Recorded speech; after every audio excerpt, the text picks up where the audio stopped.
How are you feeling today?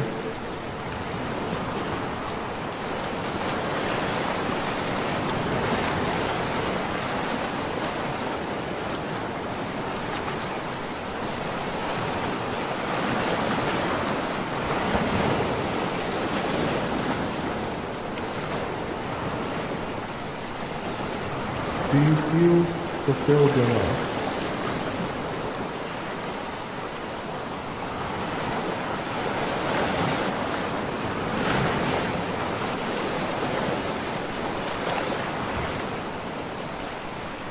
The show will begin in 4 minutes.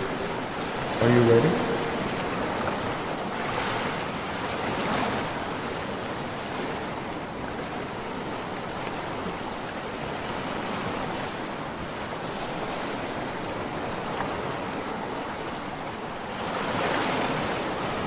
When was the last time you felt betrayed?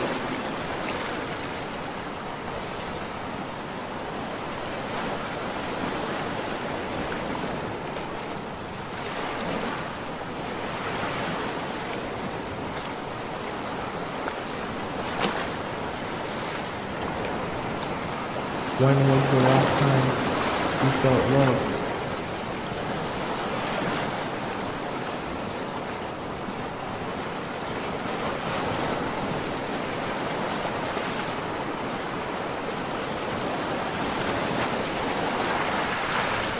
The show will begin in 3 minutes. Are you ready?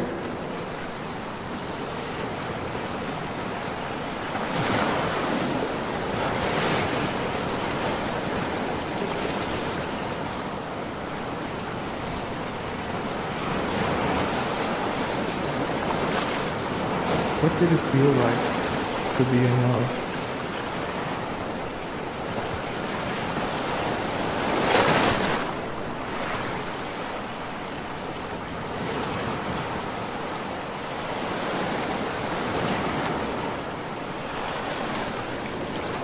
What is the most painful part of being in love?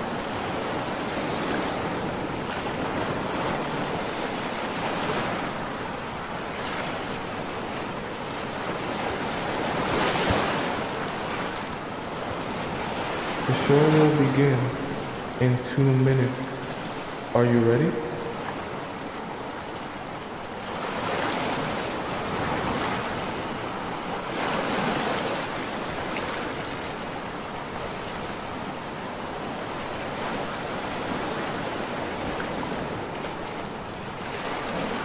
Are you ready to be transformed?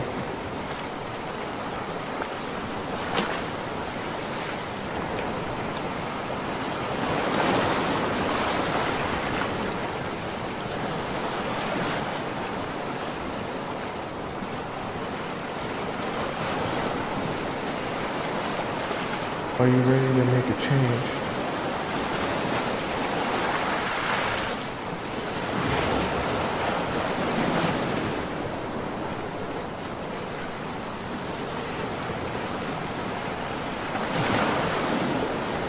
The show will begin in 1 minute. I hope you're ready.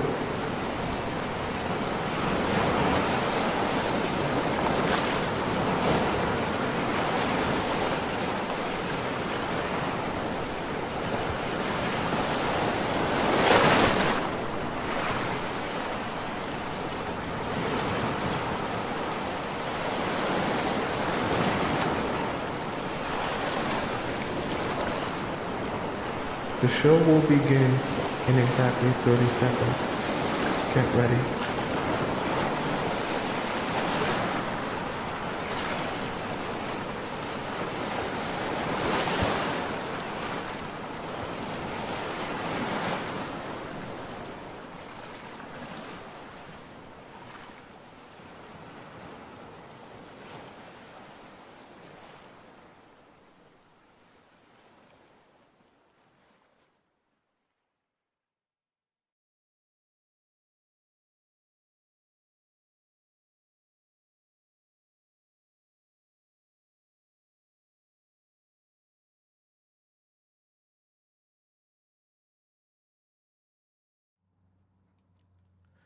What if I told you that it was possible to show a man that you're interested in him without chasing him?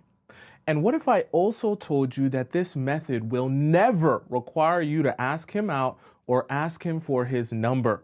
If that sounds exciting to you, then join me on today's show where we'll be discussing how to show him you like him without scaring him away. That way you can get the man that you're interested in to come after you without ever getting outside of your natural feminine energy.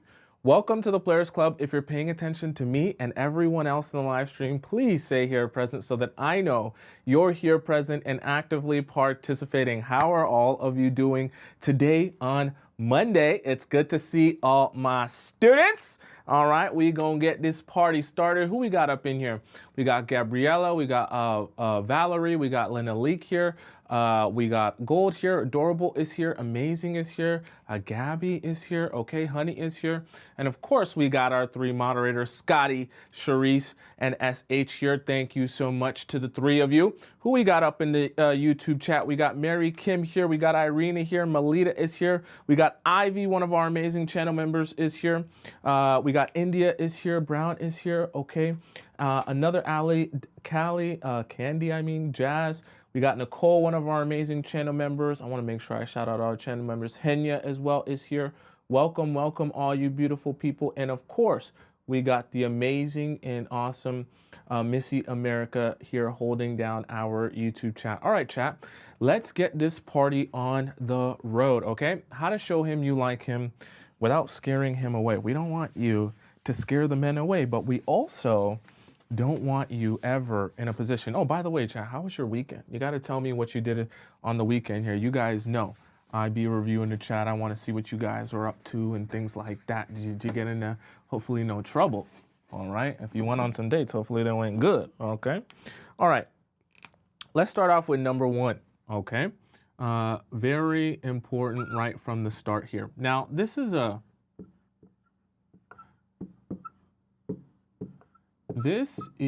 a concept which will be a little bit harder to grasp at first, but as I explain it, it will become more obvious to you. And of course, you can always rewind this until it makes sense to you, okay? So this whole concept here for number one is called double speak.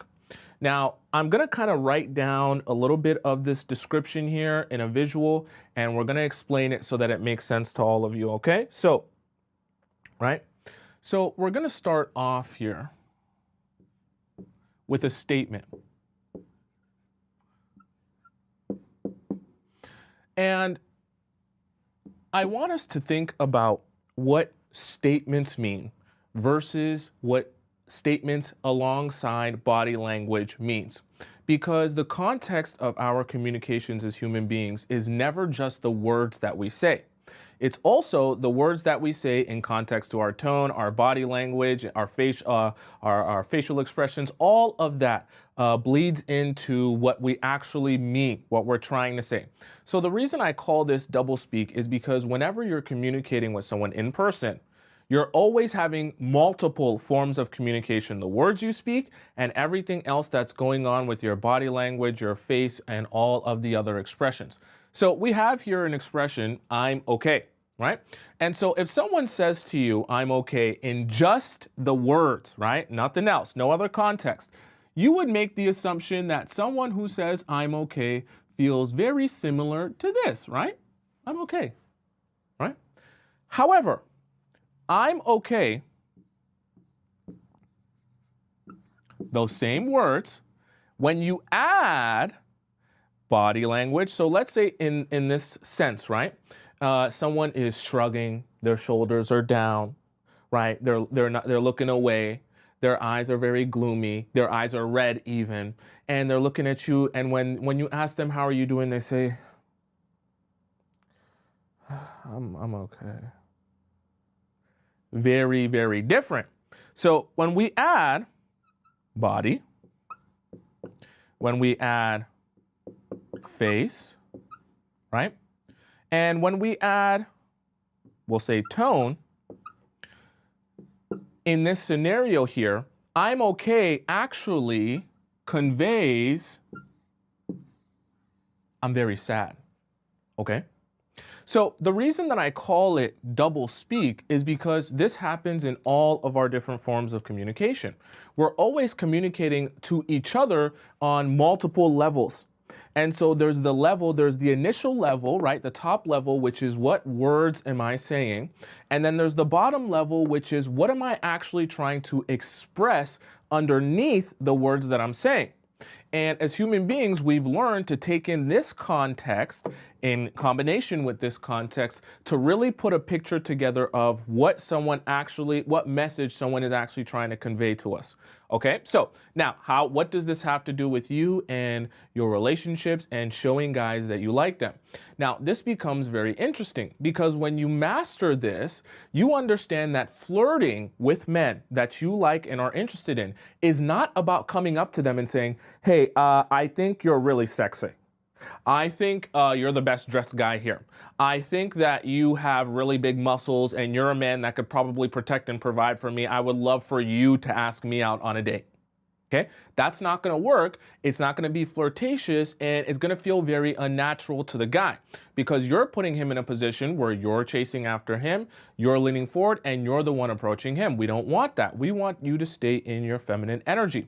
So in order for us to do that, we have to understand how can we get you to communicate subtle things, right? Feelings and emotions that you feel without ever actually saying those things, okay? Because the same way this works here, it also works in the opposite sense, right? Meaning that if I want to convey a message that I don't want to say, I can use all of these different key points, elements of expression to express a message that I'm not actually going to say out of my mouth. Now, this is great for you as a woman because now when you like a guy, instead of just coming out and saying, I like you, right? And being the aggressor, being the one pushing this relationship forward, you can stay in your feminine, meaning not be the aggressor, not be the one asking him out, but you can give him a lot of subtle signs that let him know, hey, I actually like you. I actually think you're interesting. And I actually would be open to going out on a date with you. Okay. So this is a very important concept. Now, when you're talking to guys or having conversation with them, and you can implement this by having them talk to you or you having conversation with them in a way where instead of you focusing on the words that you're saying, focus on how you're expressing your body language, your tonality, and your facial expressions. So, for example, if a guy comes up to you at a bar and you're actually interested in this guy and you think that, he's actually really sexy, really attractive, okay? And he's having conversation with you and he's like, I just thought you were so beautiful over there and I wanted to come talk to you. Do you think, I'm someone that you'd be interested in? You can say, I don't know. Are you interesting? I've never met you before. How can I possibly know? Right? And I'm a bad actor, but you get my drift, right? See, you're not actually answering the question, right? You're not taking your words and directly giving him an answer that would make it upfront and obvious what you feel and what your answer truly is. But you're making him feel what your answer is through your expression of body, face, and tonality, right? Because if I really wasn't interested in you, I could say the exact same thing and it would come across very different. If a guy came up to me in that same example and said, do you think that I'm interesting? And you said, I don't know, are you? I've never met you before. How would I know? It's the same words, but it feels very different. There's a reason for that, right? And it's supposed to be like that, but that's good for you because now you don't have to be nervous about what should I say. Instead, you start thinking to yourself, how should I make him feel through all of these other forms of expression outside of just my words, right? So this right here is the key to a lot of your answers, right? When you're thinking about how to show guys you like them, you're never going to be in the business of just saying the exact words of what you feel or how much you like him. You're never, ever do that, okay? I'm not teaching that to you in the Players Club. But obviously, we want to give guys clues. We want to give guys signs. We want to give them the clear runway to make them feel like they can approach you, that they can talk to you, that they can escalate things forward. We want the guys to be the ones escalating, to be the ones pushing things forward. We want you in your feminine receiving energy. However, of course, we want to make it clear when men are approaching you that this is a clear runway. I'm actually interested in you as well. But we don't want to make the mistake of saying it outright, that it becomes a situation where you're now the aggressor. Are you following me, right? You're now, I should say aggressor, you're now the pursuer. We'll say it like that. Aggressor just sounds so aggressive. Okay, does that make sense to you guys so far, right? Very important terminology to understand because it's kind of going to have to do with everything else that we discuss here, all right? Sazik Snow, or Show, right? Oh, I haven't seen you in a while. Donate $7 in the YouTube chat. Thank you so much. Just a little super sticker. Thank you for the donation. We just started the show and y'all already being generous and donating. I really appreciate that. All right, let's hop into number 2 here, okay? By the way, do you guys have any questions about that? I'm gonna try and make sure if I see any of your questions that I answer them, as we're going along, okay? Coffee says, this is so confusing because they don't like Mean Girls. They actually do like Mean Girls, right? But it's a very particular type of mean, and we discussed that in the Players Club before, right? It's a very particular type of mean that's still flirtatious. You don't want guys to think that you're not interested in them, but you do want them to not feel like, they're the best thing since a sliced bread, okay?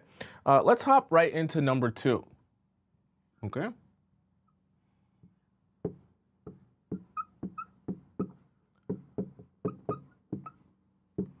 Okay, number 2 here is isolation. Now, I want to be very clear here. In isolation, you're obviously not going to be the one recommending these things. But remember how I talked about with you a little bit earlier about doublespeak, right?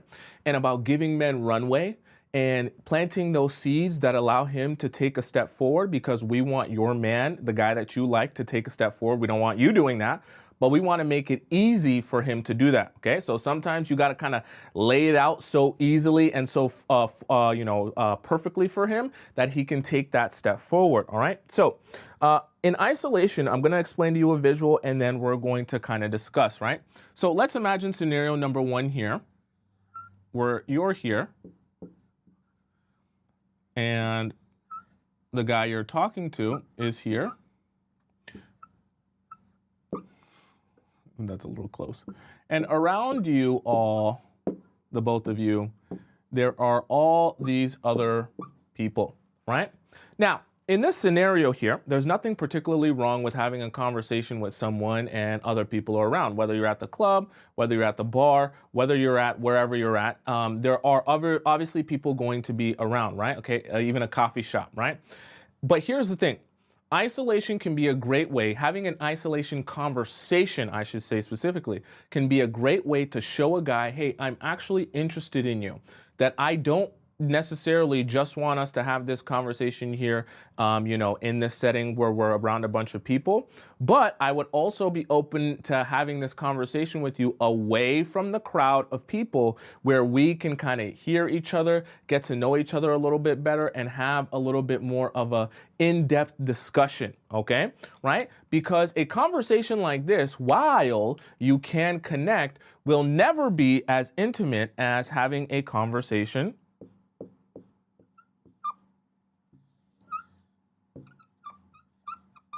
like this, where essentially there is no one here except the two of you, right? It's a lot more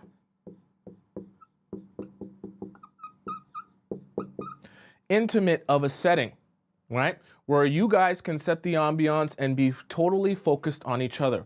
Because when all of these other people are around here, there can be a lot of distractions and a lot of stimulus going on that can distract the both of you from getting to know each other a little bit better, from having this conversation, from going more in depth. Now, remember, you're a woman in your feminine energy. You don't want to put yourself in a position where you're the one saying, hey, let's go over here and have a conversation because I like you so much and I want you so much and I think you're so sexy. No, this is what you do here in this scenario. Instead of being the one recommending we go somewhere else or have a little bit more of an intimate conversation, you make a statement like, hey, it's a little bit loud here. I can't really hear you over here. There's a lot of music or there's a lot of people. There's a lot going on here. This is kind of like a tough place to have a conversation, right?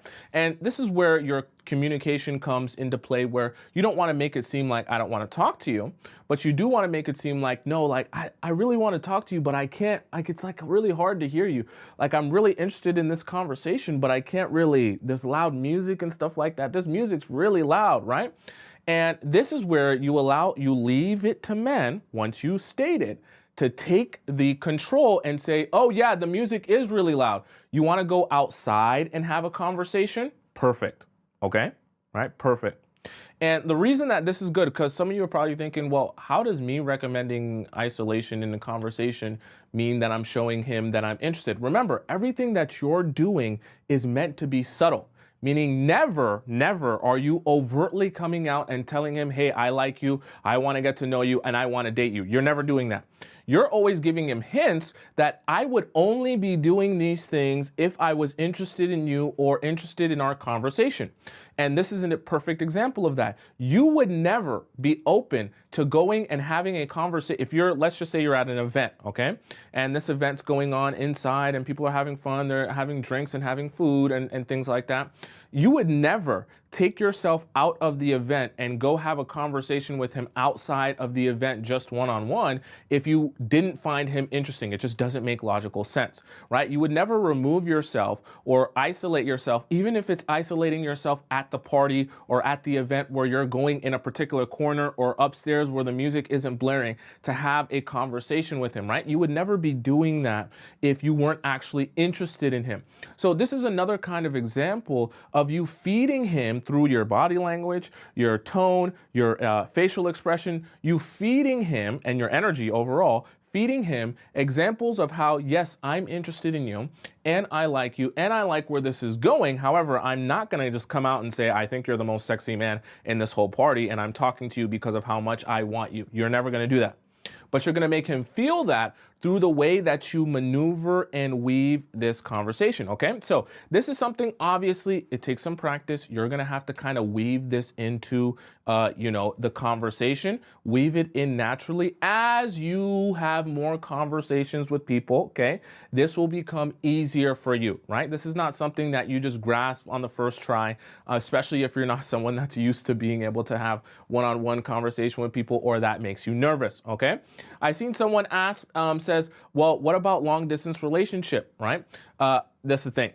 A lot of this stuff doesn't work, okay, for those of you in long distance relationships, simply because your only way of showing someone you like them is what? Calling them, texting them, right? A lot of the interaction that's meant to be subtle, that we are used to in terms of being flirtatious with people that we're meeting in person, can only happen when you're in person. That subtlety goes away when you have phones or there's distance, simply because how can I make you feel like I'm kind of interested but not really interested? Because the only way for us to communicate is for us to call or text each other. So the process becomes a lot more complicated because you're not meeting people in a setting where they might not be sure how you actually feel about them. Are you following me, right? All right. Let's hop into our next point, which is point number 3. Does that make sense to you guys so far? All right. Point number 3 is a really interesting one for you to sneak into your relationships or well, let's hope it's not a situationship you're doing this with. All right. Okay. Number 3.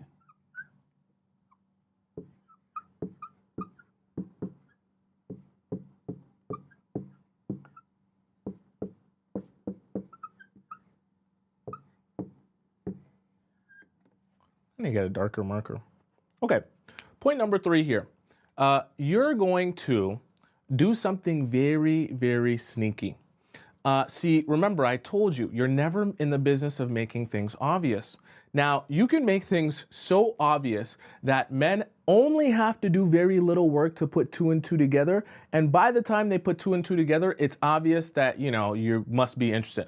Because I know some of you are thinking to yourselves, but Tomisin, what if this guy that I'm talking to is so dumb and so silly and so unaware that even when I do all the other stuff you're talking about, it's not obvious enough for him because he doesn't know what's going on here. All right, so we're going to give you a little bit of a more obvious alternative, and you can decide for yourself if you want to use this alternative here. Okay, here is you. Obviously, you look so nice and beautiful with your nice Jennifer Aniston haircut from Friends. It's not too long. It's quite short, right? Just up like a little bob right there. And you have the guy here, all right? He's got a large head, of course. Okay, big brain, large head. And let's just say he's here, right? Long arms, gorilla arms, right? Over here, huge feet. And yeah, he's great, right? He's got money too, all right? He's awesome. You like this guy. He's amazing. He doesn't have arms.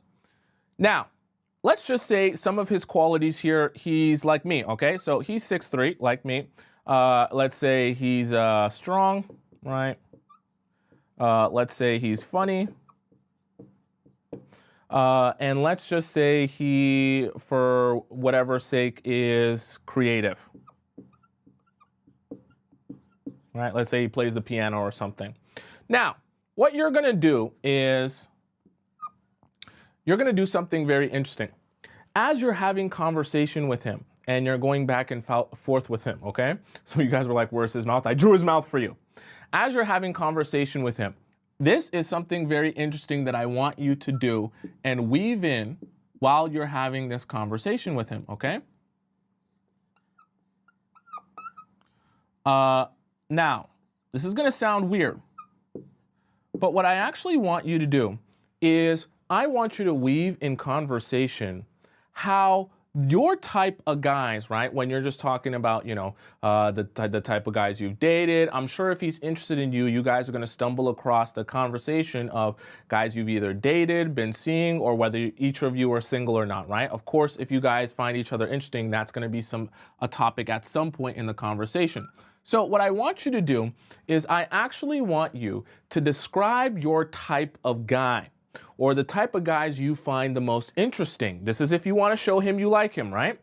I want you to describe the type of guys that you find interesting as him, okay? Now, very, very, very important. You are not going to say, my type is you. Do not say that, okay? You're also not going to say, hey, I like guys who are 6'3", like you. I like guys who are strong like you. I like guys who are funny like you and creative like you. You're not doing that, okay? That's too on the nose, as we would say in film, right?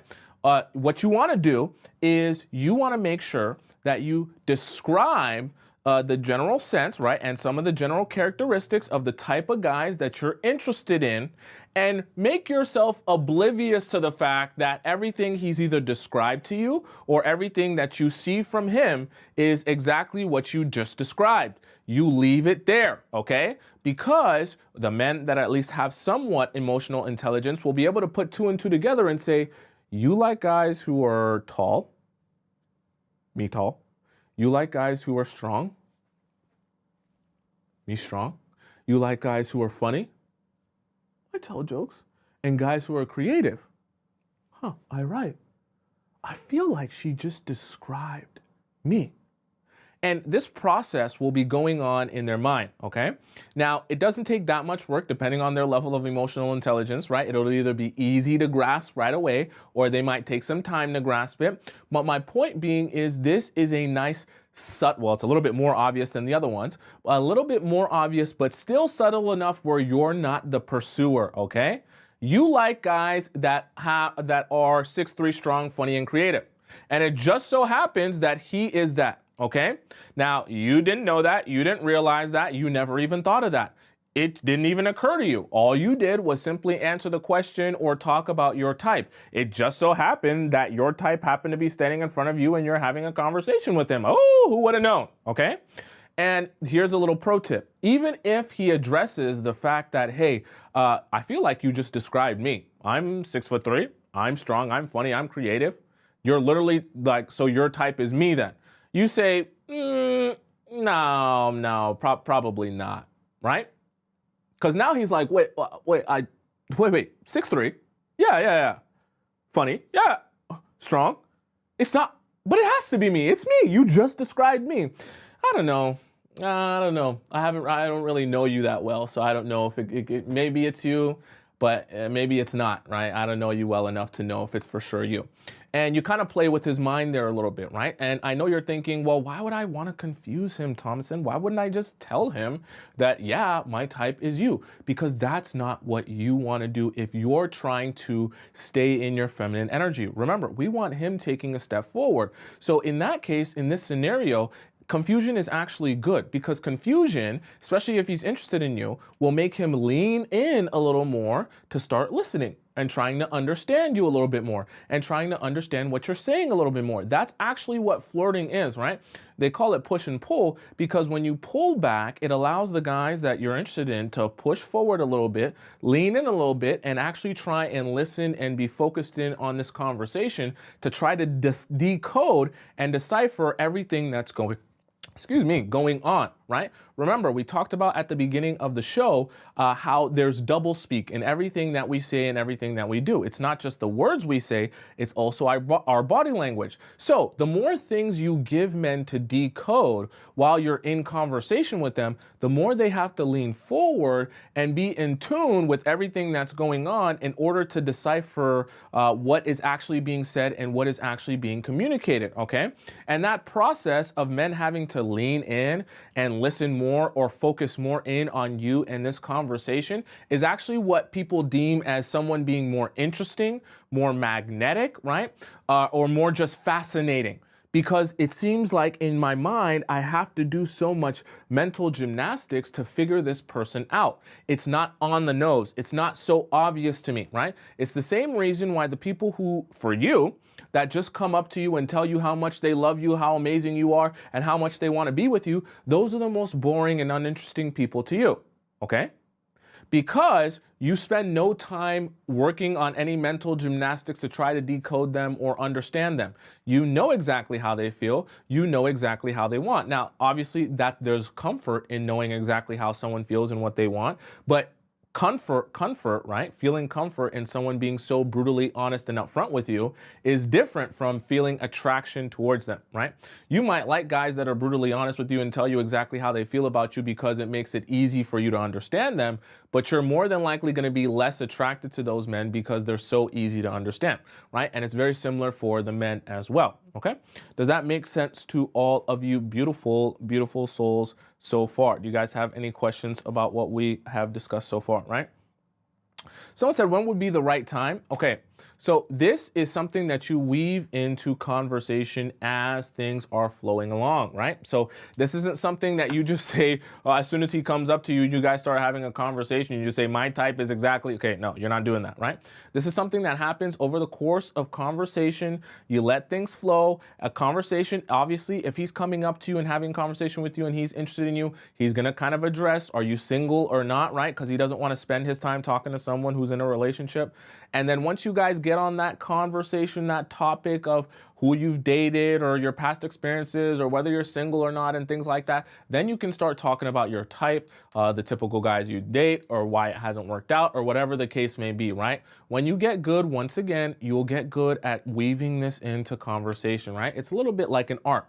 I can only teach you so much before you have to actually practice it by going out and having conversations with men and then figuring out when is the best time to kind of put these things in there, all right? Unless you actually are practicing this in your conversations with men, I'm never going to be able to just give you, hey, as soon as he says this, or as soon as it turns, 2 minutes and 30 seconds into the conversation, that's exactly when you use this, right? It's never going to work like that. You're always going to have to get good at flowing in conversation to understand when this is the best time to implement, okay? Does that make sense to all of you so far, right? Jada says, but it's not good to talk too much. I agree, which is precisely why I'm giving you a strategy of when you do talk, make sure that everything you say has a purpose. Either you're communicating something very important that you want him to understand, or you're receiving information or using it as a way to ask more questions, right? You want everything that you do and you say when it comes to your, well, with life, but when it comes to your romantic relationships, to have a purpose. We don't want you making the mistake anymore of just yapping endlessly for no reason, right? We want you to be more strategic, more calculated, and more purposeful with everything that you do. That's just a good state to live in, okay? Let's hop into number 4. All right.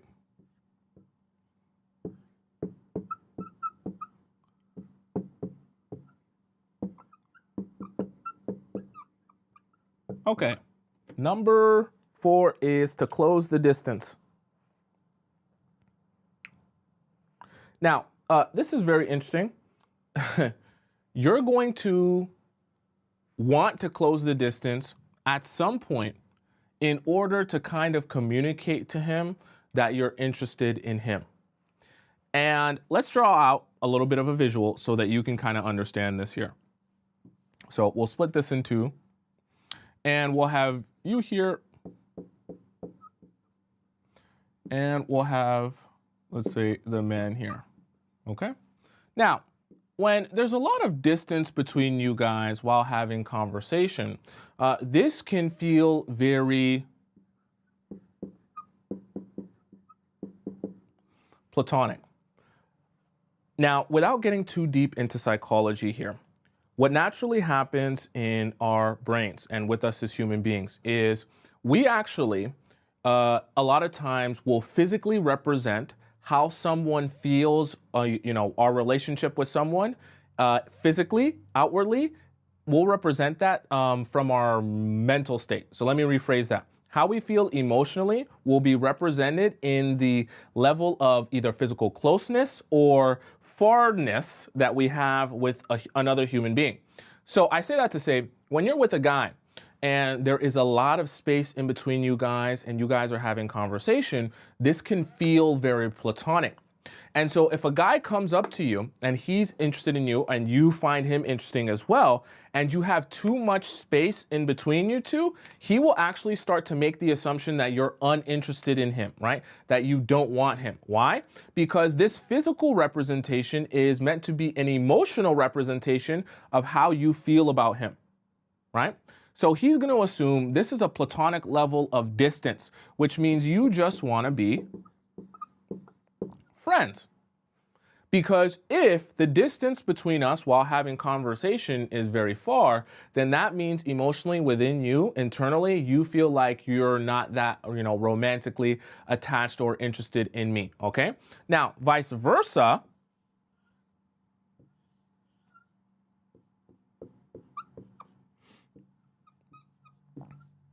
when the distance between you and this man, right, is very, very close, right, this feels a lot more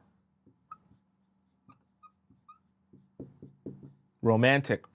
Now, I want us to be very clear on something. I'm not advising you to kiss him in order to show him that you're interested in him. Let me break this down for you so that you can understand how to do this in a way that makes him feel like you're interested without ever going overboard or doing anything that, wouldn't be appropriate for just having conversation with someone. This process can be done very strategically and slickly, meaning when you start having a conversation with a guy and you're going back and forth, you're joking, you're bantering and things like that, you can look for excuses to get closer to him as the conversation is going on. What you also want to take into account is it can start like this when the conversation begins. Let's say you're meeting a guy for the first time at an event or something, and as time goes on, you can get closer and closer and closer together. And this can be actually something that you implement as a strategy because you understand what you're communicating. Remember, we talked about at the beginning, double speak with your body language, your tone, and your facial expression, right? That you're communicating, hey, I actually am interested in you. which is why I'm kind of closing the distance in on our conversation. Now, let me give you a little bit of a pro trick in order to close distance while you're talking to a guy, okay? We're not gonna tell anyone about this. It's just our little Players Club little secret, okay? Laughter is always really disarming. So what you can do, even if he's not really that funny, he doesn't have to be Kevin Hart, but this is something I've even taken notice of with other people. A great flirting trick to close that gap and close that distance. Let's say he tells a joke. Oh, what about that joke, when the chicken crossed the road? And you're like, oh my God, you're so funny. And what you want to do here, you want to take your arm, you want to hold his right here, okay? Right? This area, right? From kind of like the bicep area to the mid forearm. You hold this right here as if you're holding it for support. Oh my God, the chicken crossed the road. You're so funny. I can't believe you said that one. Like, I've never heard that one in my life. You hold on as if you're about to fall over, because when he's telling the joke, it's just, the wave is just hitting you and he's like Kevin Hart. He's just so funny, right?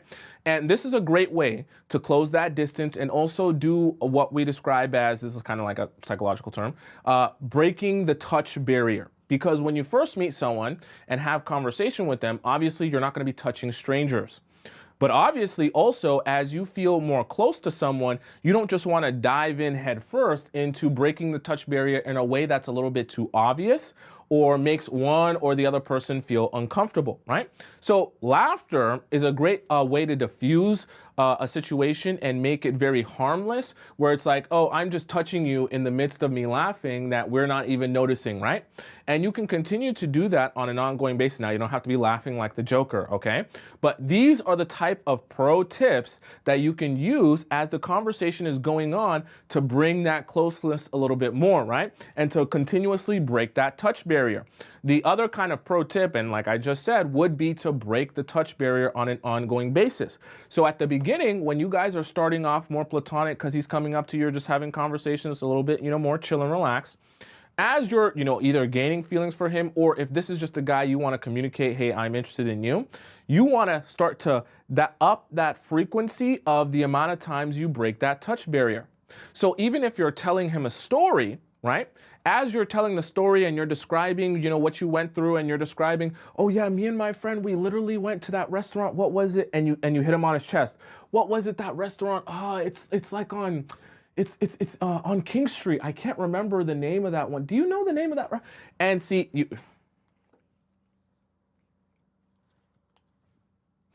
can become like a Jedi. That's just an amazing flirter without actually saying anything. And when you get good at this, you'll be able to talk about anything while communicating, I like you. Okay?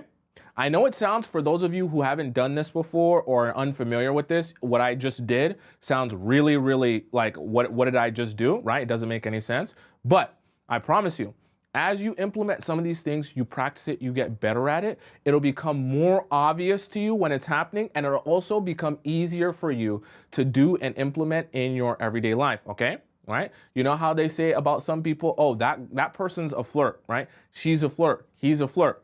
And they just have that ability to make someone feel good. And it feels like every time they have a conversation with anyone, that person walks away feeling like, oh, I think that person likes me. Because they do that so often that people end up feeling like this feels like a communication of the fact that you're interested in me. Okay? And this is coming from clearly someone who's done that. So I know what I'm talking about, and I know how to communicate that, which is why I'm sharing this information with you. Okay? Does that make sense for you so far? Now, I understand some of you, it's going to still be a little bit confusing. That's why I said today, it's all available on my YouTube page. For those of you on TikTok, especially, you want to rewatch it, right? Just go on my YouTube page right above my head on the top right corner of the screen, right? And when you get on my YouTube page, you can rewind it, because I know for some of you, okay, not all of you, some of you are really smart, you get it right away. For some of you, you might still be like, I honestly don't get it, right? That's okay, right? It's not for everyone is gonna get it the first time. Okay, so for some people it takes a little bit more practice. That's perfectly fine. All right, let's hop into number 5 here. Okay, so number 5 is gonna sound funny, but the analogy, I promise you, will make sense at the end.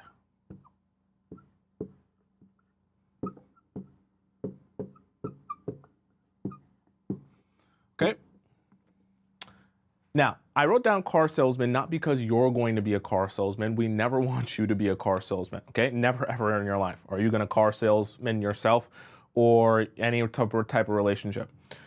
We want you to turn the man into a car salesman, okay? So let me kind of draw it for you a little bit of a visual, right? So you can kind of get an understanding of this, okay? So let's imagine you're actually at a car dealership, right? So you're here at a car dealership. You've got your beautiful Jennifer Aniston haircut and your beautiful big eyes here, right? And you're at a car dealership and there is a really nice, I can't draw cars, so let's just ignore my drawing here, right? Let's say it's a Mercedes, right? Beautiful Mercedes here. You can drive off into the sunset. And there is a, let me draw him a little hat here. Do car salesmen wear hats? Whatever, who cares?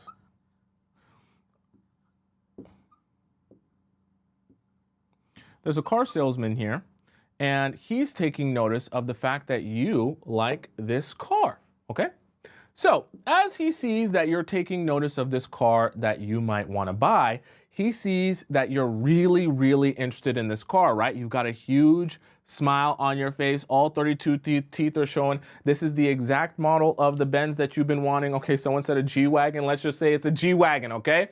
This is a, 2024, a Mercedes-Benz G-Wagon with all the specs that you've been wanting. It looks just like Kylie Jenner's G-Wagon, okay?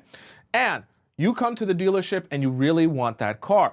So by the time the car salesman even comes up to you, he already can see it on your face that you really want that car. You're smiling, you're going crazy, you're sending your friends Snapchat videos and IG videos. You're like, guys, look, in the group chat, I'm literally gonna buy this. This was the exact model I've been looking for.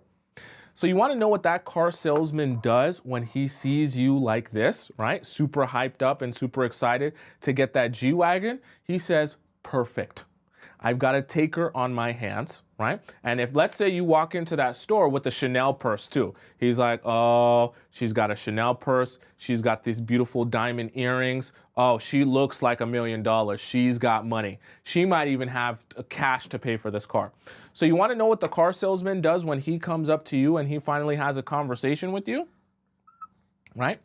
He is not going to negotiate a damn thing. What he has on his mind is, I'm gonna charge the hell out of her because she's prepared to pay for this car.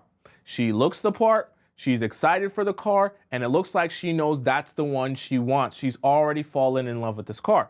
So the car salesman is thinking, I ain't giving no damn discounts because there's no need for me to. You're already sold. Now, let's say, for the sake of example, instead of you being really excited for this car when you come in and looking like that was the exact one you were looking for, let's just say you show up and, you're not really, shopping for any particular car. You're just kind of browsing around and you're a little bit more neutral. Now, instead of the car salesman approaching you, thinking about how he's about to hit a lick because he's about to overcharge you on this G-Wagon, he says to himself, oh, she doesn't look like she's really that impressed by any of these cars. So if I'm gonna sell her this G-Wagon, right, I'm gonna have to discount the price. Because when I see her, right, I feel like she's not gonna want to spend a lot of money. So I need to give some sort of incentive to make it easier for her to buy this car, right? Why? Because I car salesman, I need a sale. And if she's on the fence, I'm gonna have to do things to take off the price, to, let's say make the financing good, make it sound nice, figure out what she wants or what she needs, so that I can get her to purchase this car that she doesn't really look that interested in, okay?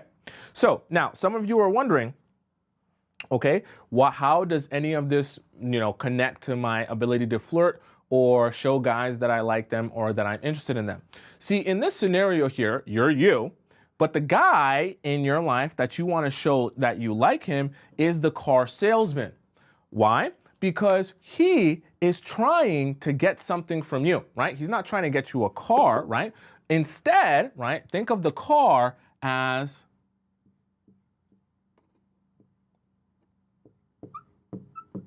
access, right? Now, the car is access to you, right? Not access to the car, not access to anything else. The car is access to you. So he's trying to get that from you. But what you want to do is you want to put him in a position where he feels the need to sell you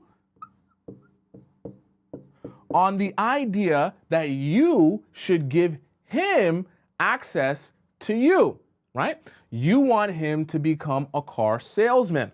Why? Because this is what's going to put him in his masculine energy, trying to approach and pursue you, which is actually what's going to make everyone fit into their natural roles and allow him to be the one chasing after you instead of you being the one chasing after him.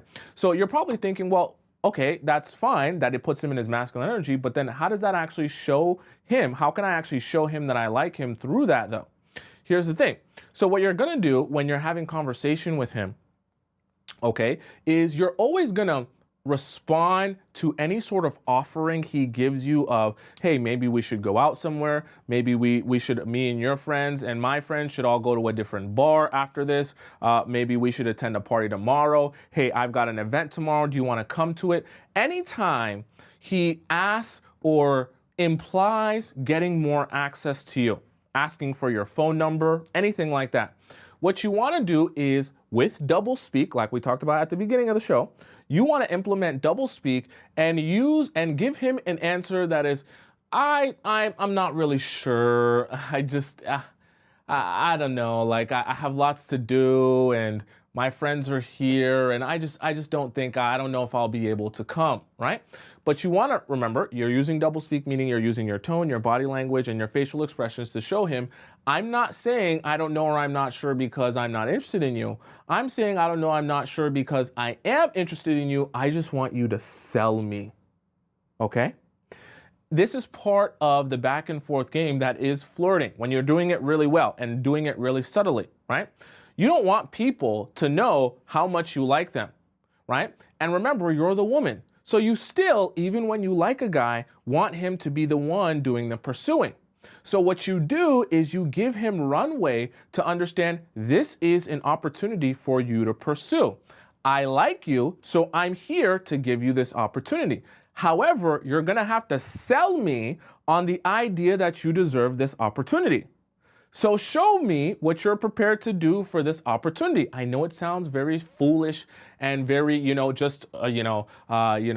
confusing and things like that. But this is a great way to get men to understand, oh, you are interested, but you're just saying, let me take a step forward now.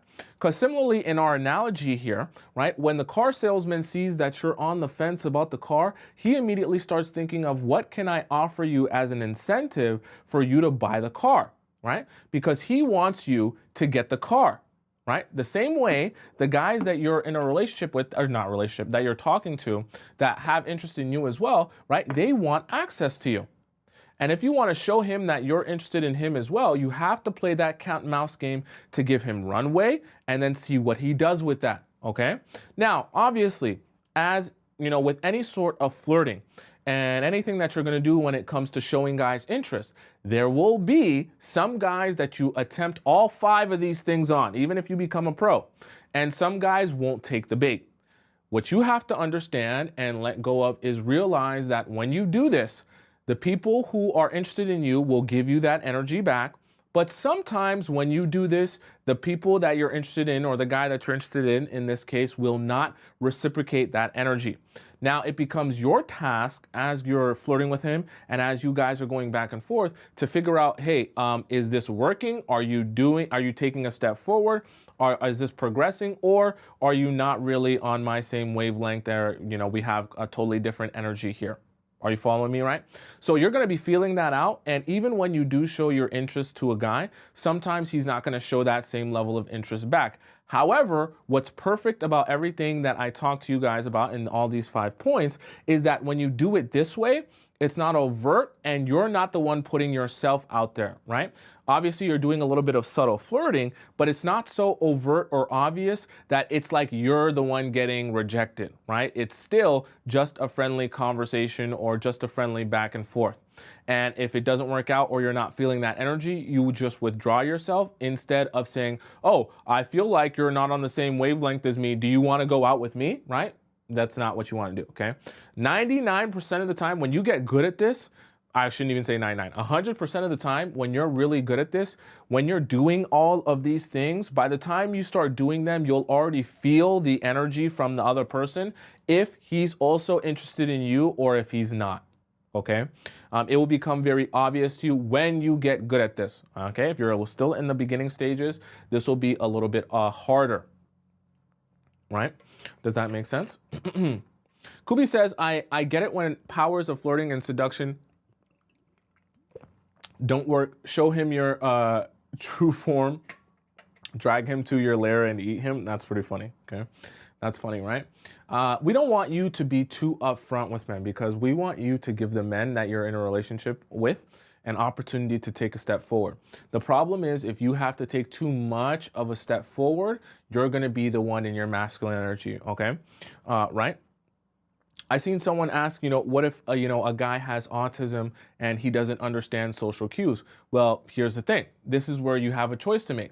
You can be more upfront about how you feel and your, what you want. That's fine. But then you're going to be the pursuer, right? As soon as you come up to someone and you tell them, hey, I want you, I want to be with you, I like you and I like this and I like that, you're the pursuer. So it's perfectly fine, but just understand you're exchanging that, right? Giving him that and telling him that for being the pursuer.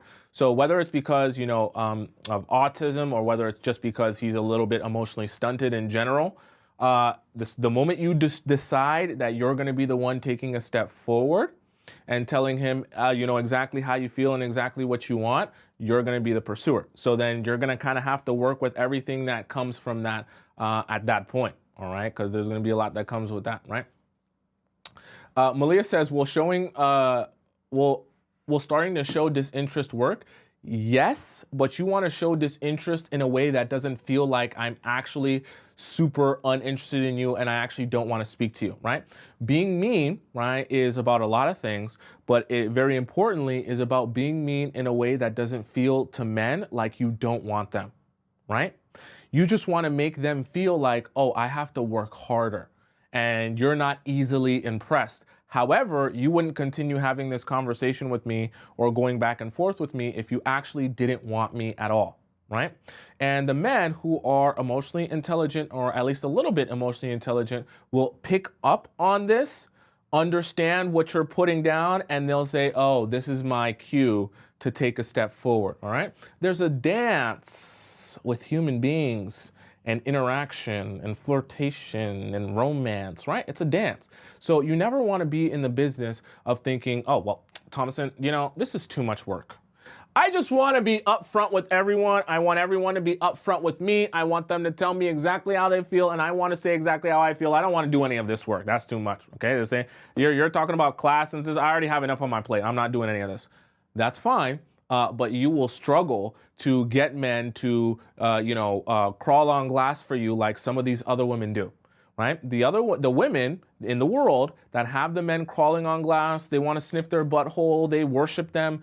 Those women understand how to do this dance that allows the men to come to them, especially for you as a woman, right? You can choose to be the one that says, I don't want to do this dance. I want to be upfront with everyone and I want them to tell me exactly how they feel. That's fine. You will be the pursuer in majority of your relationships and you will get what is coming of being the pursuer as a woman, right? You'll be the one giving your man princess treatment, okay?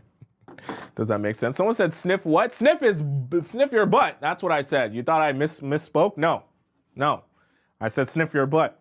you guys have any questions about the 5 that we just discussed today? By the way, if you guys have any questions or you want to rewind it or know the points that we discussed here, they're all available on my YouTube channel right above my head on the top right corner of the screen there. It's just my name. Type in my name. You can just type in my first name now and it pops up, Tomisin, on YouTube.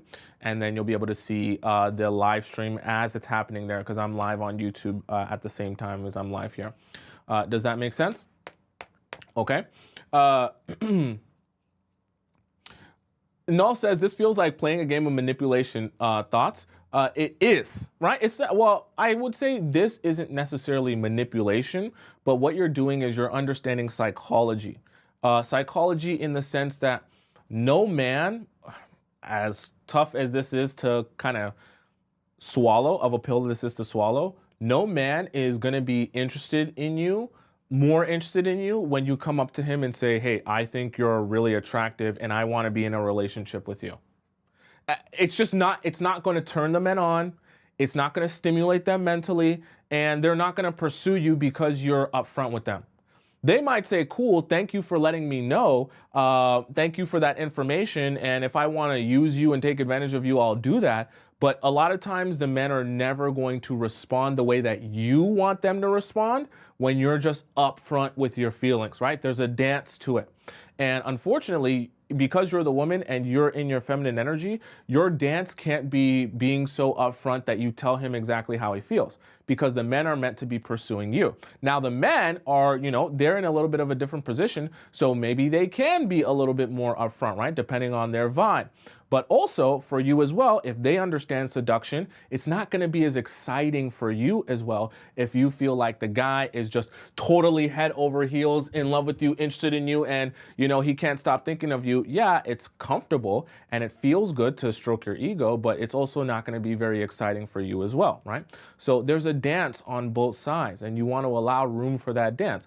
I know it feels like work, and I know it's not, you know, super easy and on the nose, and you have to decipher a whole bunch of stuff, but there's a reason why some people seem to be so good at this, right? And some people seem to be perfect at flirting and so magnetic, and then other people are not so.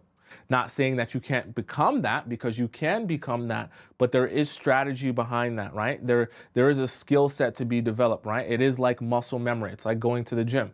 As you practice it more, and it doesn't have to be just with romantic relationships. It can even be on a more platonic level. It can just be in casual conversations. It can be with coworkers. As you practice the art of conversation and feeling emotions and understanding subtleties when people are connecting through conversation and meeting in person, you'll start to see this, right? Another way for you kind of to collect information and get better at this is start being more observing of your surroundings and how people interact. So a great one, if you like to go to the gym, this is what I do, okay? I'm weird, so just know. A great one, if you like to go to the gym, and obviously you're gonna be going to the gym and you're gonna be seeing a lot of the same people there, right? Maybe some slight variations depending on the time you go. When you're going to the gym, take notice of how people are interacting. There will be some people there that come as a couple. Notice how they interact with each other in a public space versus, you know, two groups of, you know, friends.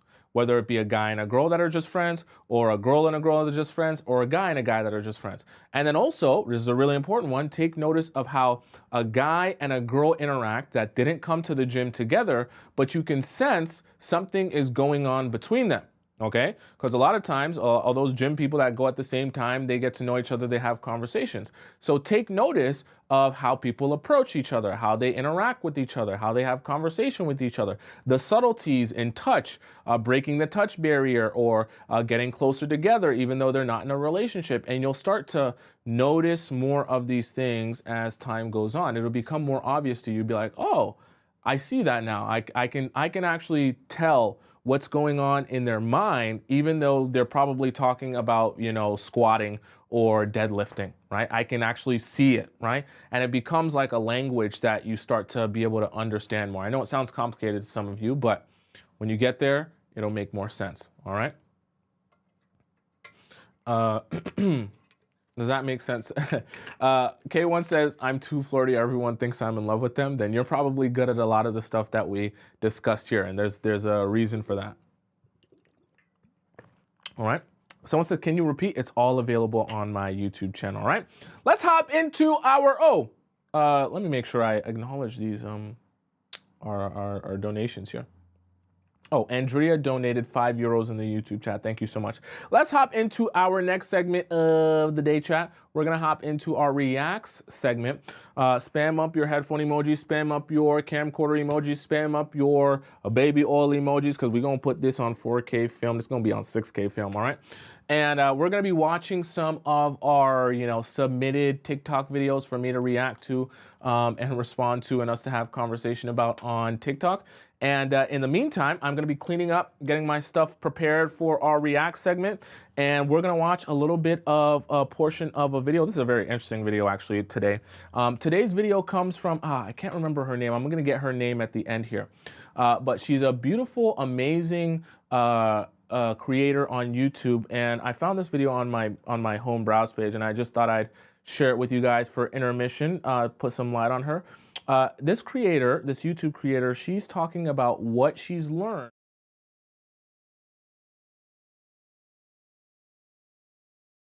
Any stunning woman and will make all the best men in the world be obsessed with you, would want you to be next to them. You ready? Thing number one is to be honest and to stay always humble regarding their money. These men will always be with a woman who helps them save their money, not spend their money. Because every single person around them is trying to take their money away from them. And if you're someone who knows how to count the money and who knows the value of the money, doesn't matter if it's $100, if it's $1,000, you know the true value and how hard it is to make the money, they will never let you go.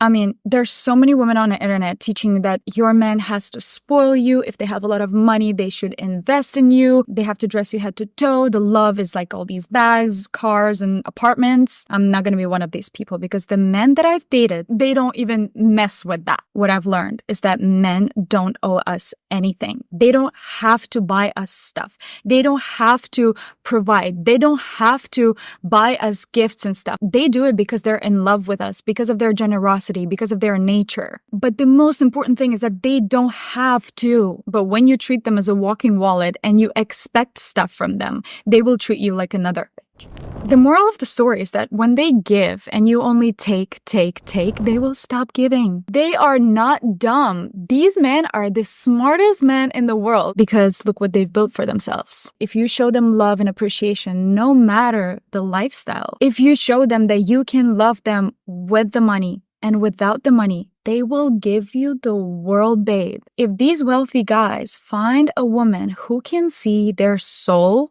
and fall in love with the little boy that they truly are, they will spoil you as much as they can because they see that you see a person in them, not a sponsor, not a wallet. So if you truly want to be with a wealthy guy and have a magical life, you have to fall in love with the person. I'm sorry. Thing number two is to be kind to everyone, not just people around you when you're in good conditions, when you're in like rich hotels and private planes and on the boat and you're treating everyone nice, but to every single person.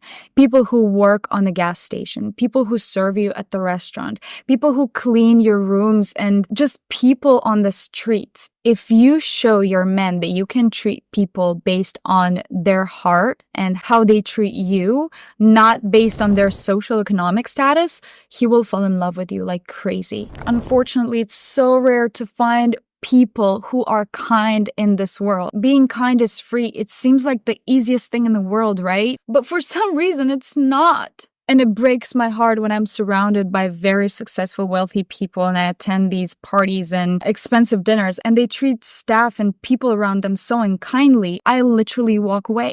One time I had an argument with a very famous person. When I see that kind of behavior, I don't care who you are, I will put you on your place. Because you never know the person's story. You never know what they went through. And just because you're wealthy, it doesn't allow you, it doesn't give you an opportunity to treat people lower than you are. And I truly believe that being kind is a skill.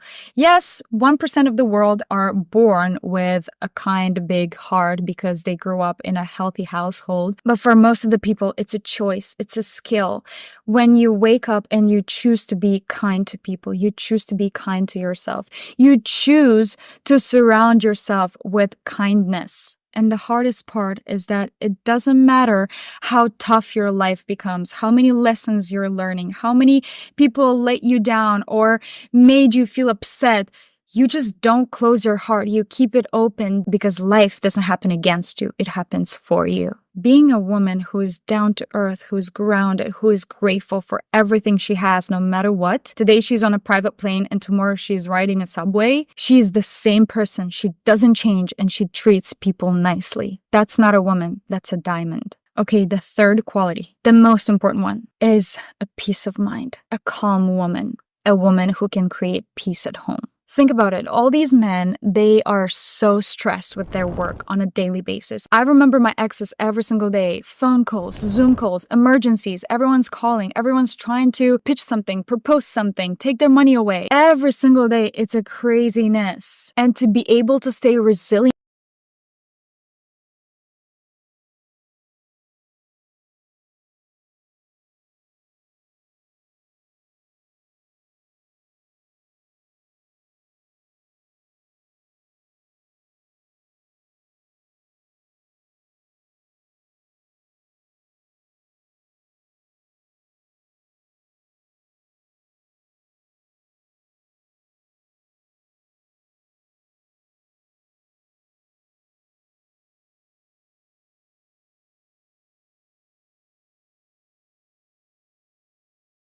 On the TikTok universe. All right.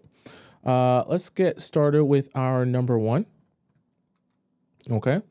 Uh, let's see here. Which one did we do last? I think we did. Did we do this one? The secret to really getting over a man. Yeah, we already did that. How to make any guy miss you. And this could be like your ex or any failed talking stage because it does not matter. This will work on anybody. The first mistake you girls be making is you gotta stop blocking him. And there are two reasons for this. The first reason is that when you block a guy, it actually shows that you are the one that's hurt. And a lot of guys will take this as validation. They will know that they strike up such an emotional reaction within you that you have to go to their profile, hit the three dots, and press block. And this gives a guy way. Oh, by the way, someone said, do I agree with her message? Well, first of all, I've never dated billionaires. But also, I think that when people talk about needing peace, because something she said at the end there was that they want peace. When people talk about needing peace, I perceive it as the peace that for men that they actually need is the reliability of knowing that someone is in their corner, that loves them, that cares about them, that wants to be, that truly wants them for them. That's peaceful, right? Knowing that someone actually is in your corner and wants the best for you. The peace that I'm not referring to is the peace where some people start to think to themselves, oh, they just want me to shut up, be quiet, never address anything, never talk, never speak up for myself because anything that I say will make their life harder. That's not peace, right? That don't think of that as peace. And a lot of people get that confused and they think that's what peace means, is to just shut up and never address anything that bothers you or never speak up for yourself. Way more validation than you think, because the opposite of love is not hate, it's indifference. Which is why instead of blocking a guy or unadding him on whatever you guys are talking on, just ignore him. Because what this will do is create a scarcity mindset in his head. He will know that the door to contacting you is right there, but even though it is right there, you just won't respond. He will start to second guess whether or not he even meant anything to you, and this will make it so that he will have to prove himself to you. And this will also make it so that he will not be able to stop checking your social media. Because when you block a guy, he can no longer access any of your social media. And with enough time, he will forget you. But if you simply ignore him and carry on as if nothing ever happened, this will drive him crazy. You will know this is working if when you post, he is one of the first people to either like it or view it. And if you want to just know for sure whether or not he is stalking your account, hit the arrow in the bottom right corner and then hit Instagram direct. And this The last part is just cap. I'll just tell you guys now. It's just a plot to, get you guys to interact. Anyways, but what he said in the video is accurate, right? If you actually want a guy to miss you, right? Obviously, you guys all have your different desires or wants out of a situation. That's fine. If you actually want to get a guy to miss you, though, you cannot make yourself look bothered. You actually have to be unbothered and not care about what he thinks, what he's doing, and just be moving on with your life as if he never existed, because that's going to make him feel very unimportant to you. And when he feels very unimportant, that's it hurts the ego, because it feels good to know that I'm so important to someone that they couldn't possibly sit here and have me still, on their social media or see what I'm doing, because they'll be too bothered about it. I must really matter. When people that felt like they matter to you feel like they stop mattering to you, that's the biggest hit to the ego always, right? Get the fuck away from me. Get the fuck away from me. Get the fuck away from me. Get the fuck away from me. Get the fuck away from me. Get the fuck away from me. Get the fuck away from me. Get the fuck away from me. That's honestly, that's how you should be. I know some of you guys from our Discord, I know some of you guys don't do that, but this is how it should be. If you start talking to someone, and even if you like them, you think they're amazing, you think they're awesome, and they tell you, yeah, I just broke up with my girlfriend, or my just divorced, a couple of months ago, walk yourself away, okay? Because it's not that they're a bad person, but people have to go through a grieving process of their relationships before they move to the next one, or else you're going to do yourself a disservice by being in a relationship with them now, thinking, okay, whatever, they'll get over it as they're with me, and then 3 months down the line, they tell you, oh, by the way, I'm still in love with my ex, and I actually think I'm going to go back, and you'll be like, what? Lie to these men. Tell me why a man I used to love reached out to me multiple times trying to get things back. Like, oh, I miss your energy. I miss you. After multiple attempts, I stood on business. Why this man message me and say, I don't understand why you being so hard on me. You didn't accept the worst from niggas in your past. This is why you better lie to every man. Don't tell them nothing you went through in your past, because they will use it against you and wonder why they can't get away with less. Lie to. What I be telling y'all. Now, I will never advise any of you guys to lie, okay? I'm just not in the business of doing that. But what I will say is, when you're describing your life, be very strategic about how you present your past relationships, especially if the guys that you were with either mistreated you or didn't treat you right. Okay, I don't even recommend white lie. Someone said white lie, right? No, I don't even recommend that. What I want you to do is present it to them as, when this person did these things to me and I came to the realization that I deserve better than that, I immediately cut him, in this case, out of my life, and he never was able to access me again. And the person that I have grown to become now would never in a million billion years accept that treatment again. I'll be gone before someone like that can even attempt to treat me like that, right? So one, you present it as, hey, when I came to the realization that this was wrong, I immediately cut it off. They can't speak to me anymore. Then you go on to say the person I've evolved to, right? Meaning I've gone through a transformation. I'm not that person anymore. I wouldn't even allow someone to treat me like that ever. Right? They couldn't even attempt to do that. I'll sniff it out in a second. And you basically frame that as a learning experience for yourself in understanding like what's important to you and what matters to you. And the fact that your standards are so high, now exactly where that goes. And it's just made you smarter to know when someone tries that the first time, it's absolutely done, right? So now you're not lying, but you're painting that picture and shining this light that, oh, you don't mess around. You know why it went wrong. And on top of that, you're showing him that guy that tried that on you does not have any access to you whatsoever. You can say, you can even go through, he's blocked, he tried to message me, I don't respond, he tries to show up, I don't contact him, he can't even shine my shoes, right? And you really want to lay it on thick, because you want to have men understand that the men who have treated you badly, you don't have to lie, but the men who have treated you badly, there's a graveyard of them. Meaning they never get an opportunity with you again, and you don't feel any sort of remorse about that. That might sound cold to you, but that is the perfect way for the future guys to understand, oh, I shouldn't try that, okay? As opposed to saying, oh, this guy mistreated me, this guy took advantage of me, and I stayed, and I stayed, and I let him do this, and I let him get away with that. That's just going to show him, like she mentioned here, hey, I should get to get away with that same thing. Why are you all of a sudden, you don't want to let me get away with it now, right? You got to make it from the jump clear. I don't accept that behavior. I know what that behavior was, and that's not something that, anyone can ever try on me. I hate that bitch. I hate her. I hate that fucking bitch! I fucking hate that fucking bitch! I hate that bitch. I hate her. I hate that fucking bitch! I fucking hate that fucking bitch! I hate that.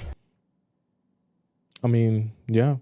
I guess if, everyone loves your ex, or, I don't know, she's really popular, I guess that could be an issue. I've never, I don't know, I just work through my feelings, so that never bothers me, but I guess whatever. Sure. To each his own. Some of us women need to accept that to get a good man, we are going to have to go 50. Oh, good. We're talking 50-50 relationships. Gather round, ladies. Class is in session. Now, I've talked about 50-50 relationships before, and why I don't think they work, and why I don't think that they're actually 50-50. Because when we're talking about 50-50, we're talking about money. We're talking about you as a woman covering half the bills. And I see where that leads, because I see when... By the way, I honestly don't believe in this, but let's go on.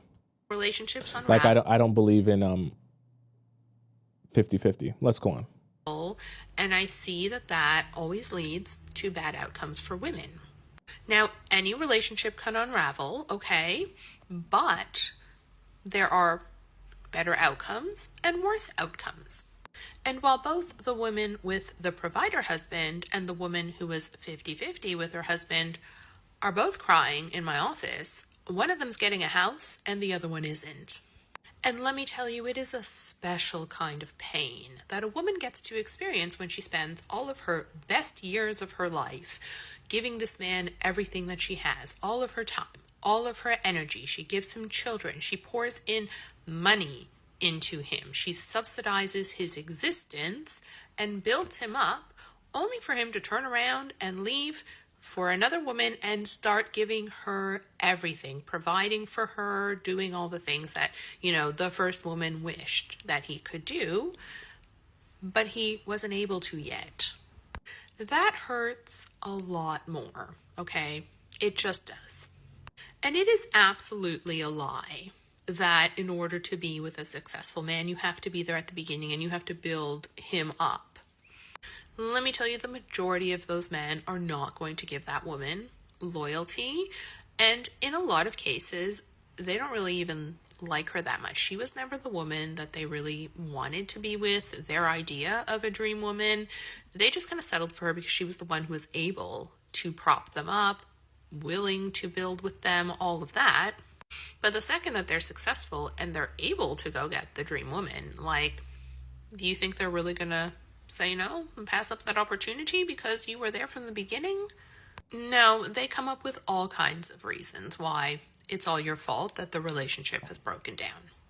They're not attracted to you anymore. Here's the other kind of, it's not meant to be a hating on men type of thing, but here's the other kind of problem with the logic of 50-50. Now, for some people, maybe it might work. For some people, it just doesn't. But here's kind of the math breakdown. If two people are going 50-50 in a relationship and the man's going to work and he's coming back home and he's tired, so he wants to go to bed and stuff like that. And then the woman is also, doing her job, like she's going to work and she's coming back and stuff like that. But the man's like, oh yeah, we're going 50-50, but I'm really tired from work. So you got to do your woman duties and, clean the dishes and take care of the house and whatever, the children. Then it becomes by literally sheer numbers and math, that's not 50-50 because that person is doing the job of going to work, but then also coming back and then having to take care of the house. So that's really not an equal split here. An equal split would be both of you go to work, but then both of you come back and you split the chores of the house, split the cleaning, split the laundry, split the taking the kids to school and taking them there and doing this and doing that. In that case, if that works for some people, then sure, I don't see why not, right? That's a preference thing. But I just don't like, if we're going to talk about 50-50, it has to be in the context of actually mathematically being 50-50. It can't be, oh yeah, we both work, but then I work and go to bed and you work and take care of the house because you're a woman. Which one is it, right? Is she either taking care of the house and doing the duties as a mother, or is she, working? It can't be both. If that's the case, you guys go 50-50. All right, so 50% on babysitters and then 50% on cleaning services and 50% on a chef. All right, cool. If you guys make that much bread, you guys can pay for all that. Cool. Then that's your version of 50-50. But the 50-50 where both of you work and then the woman takes care of everything in the house as well, that just doesn't make mathematical sense. Okay. And that's not being, it's not meant to hate on any one individual or group of people. It's just mathematically that doesn't make sense. Okay. Based on I'm a very logical, let's be, bring the facts here. That doesn't make sense, all right? And so if a guy's telling you that, but then he doesn't acknowledge how that doesn't mathematically make sense, then he's just saying it to further his own agenda there, in my belief at least. Men would choose the skinny sales assistant over the overweight CEO businesswoman. Men would choose the happy waitress over the stressed woman with a bachelor degree. Men would choose the woman that is able to ask for help rather than the woman that is so hyper independent and can do everything herself. Men would Yes, we know. And what pick-me-show women like this who will make you question your self-worth and self-esteem will never tell you, because what they don't see is the game being ran on them. Listen closely, ladies. Men choose women who are easy. If you are happy and smiling, you're more agreeable. That's why he chooses the happy, smiling waitress. If you need help, it means you're vulnerable. He likes to prey on women who are vulnerable. Maybe they don't have as much money. Maybe they need to ask him for favors. Maybe he can get favors in return. When you listen to ladies like this, they'll have you questioning what's wrong with you. Absolutely nothing. You're going through a human experience, and a man is scanning women for who's the most vulnerable, who he can prey on the easiest. Now, sometimes there are men who see a woman and they really genuinely like that woman. They're not going to pressure that woman. They're not going to ask for Bex too soon. They're going to do things out of genuineness of their heart. Is that the terminology for white people? They say Bex. I have my own weird terminology. That's a saying. Bex. We Bex. He asked for Bex. Is that one? Okay. There's a complete difference between a man who is preying upon the waitress or a super friendly cashier lady, between a man who actually sees a woman and says, I'm going to invest in her and pursue her. Don't listen to women who are pick-me-shows like this. At her age, she should be ashamed. These men will be the ones you call on. She's kind of funny, I won't lie. That'll be your friend at first, that'll eventually turn into a relationship. Hold on, let me replay that part. Between a man who actually sees a woman and says, I'm going to invest in her and pursue her. Don't listen to women who are pick-me-shows like this. At her age, she should be ashamed. These men will be the ones you call on, that'll be your friend at first, that'll eventually turn into a relationship. Those things that are totally normal, where a man comes over all the time, sucks up your time and energy, where you maybe cook him meals and clean stuff for him, and he maybe gives you a $20 Applebee appetizer every once in a while. Those guys who trick their way into your life and then suck the energy and use you all up until you realize they were only there for one thing. Because you were easy prey to begin with. Because you kept constantly calling him for help. You can be a happy, kind-hearted person, but you need to make a man wait. You need to ask a man money for bills. You need to make sure he's paying for everything. You need to make sure that he's in it for the right reason. Because a man who will invest is a man who's serious about something. Ask him about his stock portfolio. There are a gazillion men in the world. Find one that wants to invest in you and take you out on nice dates and actually cares about you and listens to you and respects you as a human being. There's a difference between a man who actually helps. I think I think the problem is when there's two extremes. no one actually wins because one ends up being so focused on being a pick me shit, like one side, I mean, and then the other side ends up being so focused on make sure you get him to spend money, make sure you get him to do this and make sure you get him to do that. When in reality, even when a guy spends money, if that's all you're focused on, you will be distracted by the fact that some rich men will spend money as a way to circumvent having to emotionally invest in you. They'll use money to distract you and still play you. Okay? So let's figure out. All right, so the actual decoding process is not just being a pick-me-sha and saying, oh, I want to do everything for every man. It's also not just saying, oh, I want to get every man to spend $1 million on me, because that still doesn't equate to what's the most important thing in my perception, emotional investment. Because you cannot, the one thing you cannot get back in this world, listen to me, is your time and your energy. Meaning, when men give you time and they give you energy through investment over the course of time, consistency, taking you out, having conversations with you, heart to heart with you, having experiences with you through rough patches, through good patches, helping you out with things, doing things for you, like that emotional investment is something he will never get to take back, right?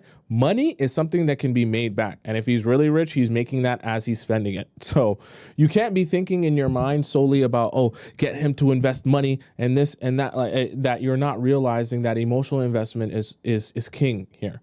And also, and is king in the sense of decoding whether or not a guy is serious about you, right? And that's what she's trying to convey, right? Is understand whether or not he's really serious about you and about this relationship, okay? I also don't think from the perspective of the first video where, being too obsessed with being agreeable or being easygoing, peaceful, can also harm you.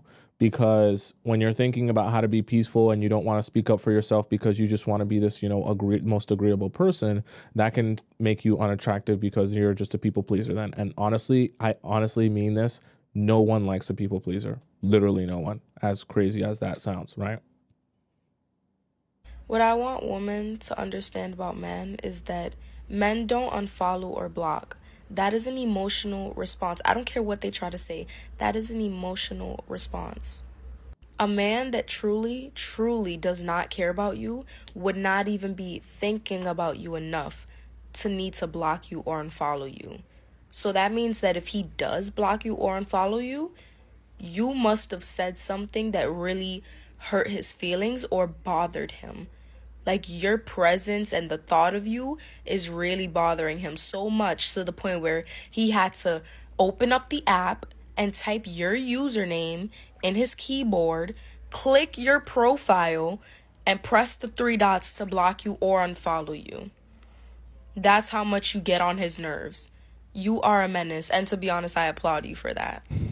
But yeah, my whole point is that a man blocking you or unfollowing you is an emotional response. They're gonna, the men in the comments, they're gonna fight with me. Oh no, she's lying. Don't listen to her. She's crazy.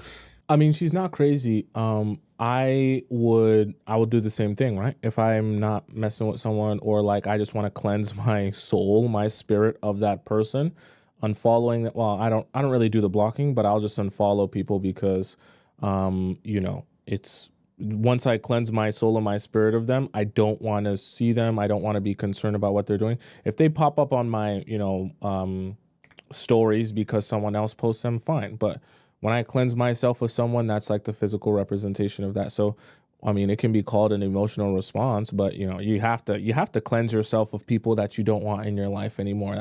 I think that's a very natural response. So I don't think there's anything wrong with that. Now, I don't really block people simply because my profile's public. So blocking someone, they could still make a fake profile and see everything that I post. So it would be kind of pointless, but I get her point.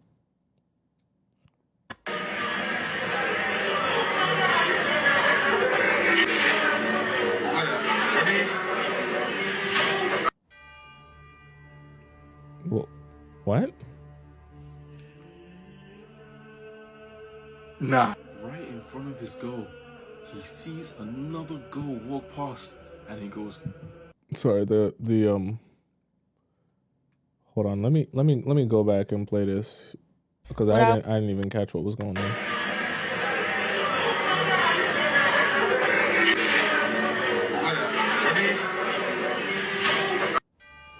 I mean, that's making it's just a 30-second, it's just 10-second video. We're making the assumption that's his girl, okay? So assuming that's his girl, obviously that's inappropriate. I don't know why he would do that. You got like, either he's not taking that relationship seriously or he's just an actual idiot. Because even if a girl does have a fat ass, you don't disrespect your girl and actually like that's crazy. Like that's insane, okay? Whatever. Some guys are just idiots. I don't get why you would do that unless you just are so stupid or just super disrespectful or both. Yes, not only for personality, but also to keep tabs on you. A lot of men actually will use their friends being with a woman on social media to keep tabs on her. This actually happened to me with one of my exes. I had blocked my ex off of everything, but I was still friends with his friends on social media. And I was out of town on a vacation with my best friend. And my ex, we hadn't spoken in quite some time. I hope she tells us if it's a best friend guy friend or best friend girlfriend because that context matters. Let's go on. We had checked in briefly, before I had went on vacation, but nothing to the point where I would feel as though it would require any type of, check-in, especially because he had a girlfriend at the time. And he had no idea that I was going to even be on this vacation. Right after I jump off of a cliff in Jamaica, I receive a phone call from this very same ex, as if it's just a regular day, as if we've been talking regularly, as if, nothing has happened, as if he does not have a girlfriend. And he knew to call me when I was on that trip because on the social media platform that his friends followed me on, I was showing the trip. So he knew to call during the trip. The biggest thing with men is like their timing. You know what I mean? You always know if they're watching you based off of timing. So when they want to try to have a conversation with you based off of something that you posted or when you were going somewhere and like they all of a sudden just want to like jump back or pop up or try to have some type of conversation about something, always a red flag. It's your personality and also them trying to keep tabs on you so that way they can report back to whoever it is that's interested. I'm actually a very detail-oriented listener. So I have a question about something she stated earlier, and I'm curious to get your take on this. Nothing has happened, as if he does not have a girlfriend. This very same ex, as if it's just a regular day. Idea that I was going to even be on this vacation. Right after I jump off of a cliff and require any type of, check-in, especially because it would. So let's listen to this. Require any type of, check-in, especially because he had a girlfriend. Feel as though vacation, but nothing to the point where I would feel before I had went on vacation, but nothing to the point where my ex, we hadn't spoken in quite some time. We had checked in briefly, before I had went on vacation, but nothing. What does that mean? This is no hate. Let's replay it. My ex, we hadn't spoken in quite some time. We had checked in briefly, before I had went on vacation, but nothing to the point where I would feel.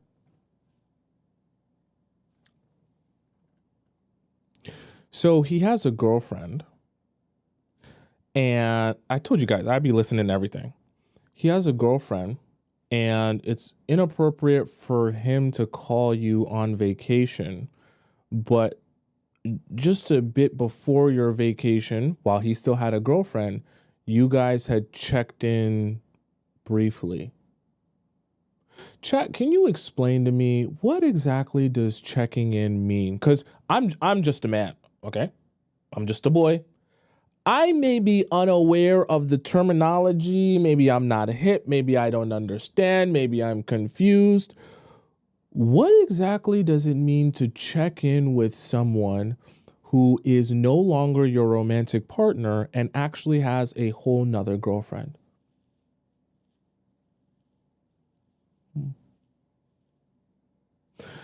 I'm not saying that she's lying or anything about her story. I just think that that point there is kind of left on, left unsaid, when obviously I get it. It's not the point of her video, but she's talking about men also watch your socials. But this is what I don't like about when just people, how they tell stories. And this is, see, I've become very good at deciphering and decoding when people tell me a story to pick at certain things and understand what's actually going on. This is no hate to her. But here's the thing. If I was hearing this story as well, which we did, yeah, some people might get caught on, oh, he called you all on vacation. That's so crazy. How could he do that? That's such a violation of your boundaries. But then I ask myself, wait, but why were you guys even checking in with each other when he had his girlfriend and when all the same circumstances were existing, just before your vacation? In what world is that appropriate? So then I ask myself, and once again, it's no hate to her, but this is the questions I ask myself. This is how I'm trying to teach you to get good at deciphering how people will deliver you information. So then you have to start asking yourself, if it's inappropriate for him to call you on vacation, how is it then appropriate for you guys to be checking in with each other if the relationship is so, severed that he shouldn't even be contacting you? So then, right, so I'm helping you decode. So if you start hearing things like this from other people or guys that you're dating, then you have to be starting to put two and two together and say, oh, I'm actually missing information here. Either you've omitted something that was important, or you're not telling me the full scope. You're trying to paint a picture as if this guy is just going crazy for you and watching everything you're doing, but you're leaving out some important information that would tell me or explain to me why he's acting that way towards you. Okay. Like I said, it's not hate towards her, but I want to use this as a teachable moment because I'm sure some of you probably didn't catch that when she said that you guys can help to, get your ears perked up so that when you go out on your dates and guys are telling you stories about their lives or their relationship, especially when they start telling you how crazy this girlfriend is or that girlfriend is or whatever, you can get good at deciphering and decoding the information they're telling you and spotting inconsistencies. Okay. No hate to her. It's just a good learning lesson. No man talks about a woman he doesn't want. Hope this helps. No man talks about a woman he doesn't want. Hope this helps. Yeah, I guess we could say that. Yes and no. I think it's more nuanced than that. Stop giving that man 100 chances because he's going to take them all and never change. Because I'm tired of seeing women fighting so hard for a situation that I can clearly see is going nowhere. How a man treats you is how he feels about you. It's not because he's got this stress going on or this drama going on. Oh, by the way, some people said, is that true? The last one that we watched, it's not necessarily true just because guys can talk about girls that they're using to their boys, that they're taking advantage of, that they just got top from. Oh, she gave me the sloppiest top. He's talking about her. Oh, her booty was so fat when it was bouncing on me. He's talking about her. So it doesn't necessarily correlate. Or this incident has happened. It's because you have positioned yourself as someone who will accept and tolerate disrespect. So disrespect is what is going to be on the menu. And I think what we as women fail to understand is that once a man has categorized you, in that category, you will stay. Stop thinking you can change these men's mind. You can't. Stop thinking that you can persuade these men to love you, to respect you, to prioritize you. If he's not doing it, then he's not going to do it because that is how he sees you. With all my love as your big sis, let me tell you the truth. He doesn't like you that much. He doesn't. He will sleep with you. He will let you spend time with him as entertainment. But he will never, ever, ever give you what you want. He will let you be around in the capacity that benefits him. And the more you ask from a man who doesn't want to give you more, the more you are going to piss him TF off. Because he's going to see it as audacious. He's going to get irritated. Why are you asking him for that? You ain't getting that. Who do you think you are to ask for that? What a man gives you is what he has to give you. And this is why I tell you, ladies, when you meet a man and you first start dating him, have your expectations sky high. And listen, because I'm not just talking about money. You guys prioritize money far too highly. I didn't say get with a broke man. What I said is you prioritize money far too highly. It is important to have a man that when you are sitting there and you are crying, he gives a crap. Because far too many of us are sitting there when we are talking to these men, begging them to give us the bare minimum, sobbing our eyes out, and they're either getting annoyed at us or they surely don't give a damn. And to be honest, there comes a point where it becomes your fault. Because you let that shit slide for so long that that man is now ice skating. So something, I think, the purpose of everything she's saying here that we can kind of deduce this to is from the very beginning when you're dating men, make sure that you're always focused on your end goal. And your end goal is always, in most cases, is to be treated like a princess and to be taken seriously and to be actually pursued by that guy. And so if you understand that that's your end goal and you want him to see you a particular way, that should always be, what you lead in your relationship and what you walk into the relationship feeling and, showing him what you expect, right? Long term, showing him, like Beth said, that you have high standards, showing him that you have high expectations from the very beginning. Because that way you don't make the mistake of, dealing with a guy thinking, oh yeah, we're just here having fun. It's just a good time. And then as you allow him to have fun with you, get access to you for free, for nothing, for no investment here, then one day you eventually say, oh, I really like you now, but I want to stop just having casual fun. You're going to be frustrated with you because, initial you, right, where the you from the past was cool with just everything being chill and casual. But now that things are, becoming more serious for you, you want things to be more serious for him as well. But he will still be like, no, I only signed up for the chill and the casual. Okay. It's the other thing here that Beth's talked about is you have to be gauging a man's interest in you.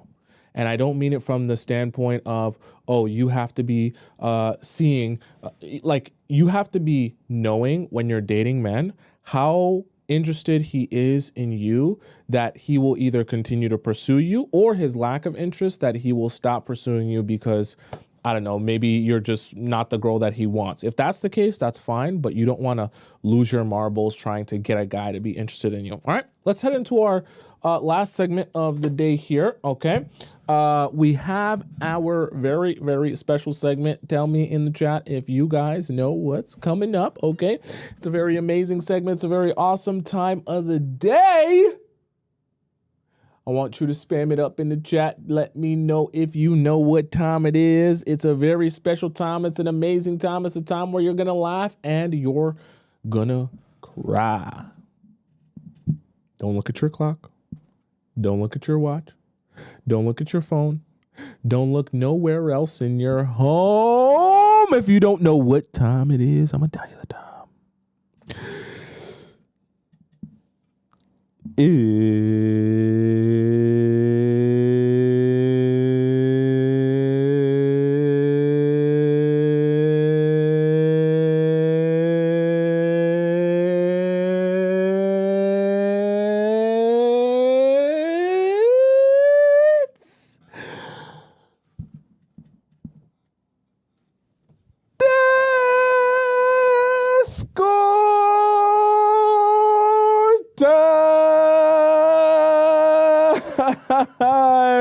All right, chat. Let's hop into our Discord segment of the day. For those of you who are confused, and where I'll explain this to you quickly, Discord time is where all of our amazing members of our Discord community, our Players Club community, get an opportunity to ask me a question about their situation ship or relationship, and I answer it live on the show. Now, there are a few ways to submit your question. You can either do that through our regular relationship advice forum here, which you access through the link in my bio on TikTok or the link in my description on YouTube. It's also pinned in the live chat there, right? And when you go into that link, just hit the Discord, and then you'll be able to see our forum titled Relationship Advice, and you can drop in your question there.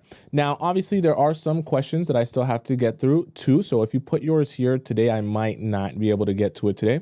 But if you want your question to be answered ASAP, just in case other people put their questions in, you can also submit to Relationship Advice Premium.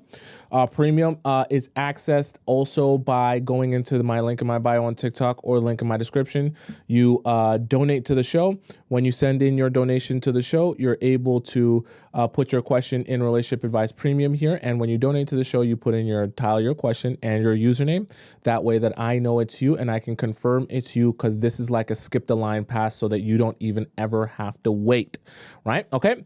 Now, the third way to send in your question is if you don't want me to be reading it out on the show, because you don't want your business out there for everyone to see. And you can submit your question to me through our private relationship advice link here. And that only gets sent to me when you fill out the questionnaire and you put in your question, you send it to me. I read it, only me. No one else sees it. It doesn't go on the show. I respond to you with a voice message, and I send it back to your email, and it just is between me and you. It's like a one-on-one, okay? Let's go into our first question here. Okay, so we had one to... Let me just make sure I didn't skip any. Yeah, we did this. We did this one. And we did this one. Okay. Wait, yeah. Yeah. So we have this one to do. Calls by Sis. Okay, so Sis says, is it okay to immediately call back when he calls me or to answer straight away? Or should I pretend to be busy from time to time? Usually I answer the call, and if I have something important doing, I tell him, and then after I'm done, I call. If you have something important going on, then do your important thing. Perfect, right? And then after you do your important thing, then you can call him back if he calls you while you're busy, right? You don't have to, here's the thing. I don't think it's necessarily important to pretend that you're busy. I just think you should actually have other things that you're doing. Sometimes he might call you when you're actually busy, and sometimes he might call you when you're free. And I think your answer should be based on whether or not you're free. I don't think you have to, go that crazy with your responses. But also don't get into the habit of just, being only a caller and a texter. All right. Oh, Sis just did one. Let's just give someone else a chance to get their question answered as well. E says, does he like me? During the summer, I work a part-time job. I just turned 22 and I'm currently in college, where I will finish my degree in the fall of 2025. While working my part-time job in the summer, I met a guy who works in another department at my job. Every day he would say hi to me, make eye contact, and do things for me without asking. I only worked a few days during the week, and he is also part-time and the same age as me. I was wondering if he liked me, but was moving slowly. One of the clients from my job asked me for my phone number and to go on a date, but I wasn't interested. This guy found out about it and said, I guess it would be a bad thing if I asked you out. I was not expecting him to say that, and I made a shocked face like this. He then responded by saying he was just joking. Ha ha ha. Just joking. And it would probably be awkward for me if he asked me out. This is like if he's throwing out a feeler there. Just joking. He continued to tease me each time I saw him. What type of tease? One day in the break room, he asked, who was the guy who picked you up yesterday? Okay. Because my brother had picked me up from work one time. I'm just wondering if he likes me. Oh, you're not sure? Okay. My college is far from my hometown where my job is. So I've been on temporary leave, but I will see him in December. So, yeah, the simple answer to your question is yes. Guys don't act like that unless they're interested in you. That joke, oh, I'm just joking. Are you, if I would ask you out, it's not a joke. Okay. He's just putting a feeler out there to see how you respond to the idea of him asking you out, right? He's looking for validation, right? To see if you would be open to going out on a date with him, or if it's just like you're uninterested in everyone type of thing, right? Nothing wrong with that. Someone said testing the waters, precisely, right?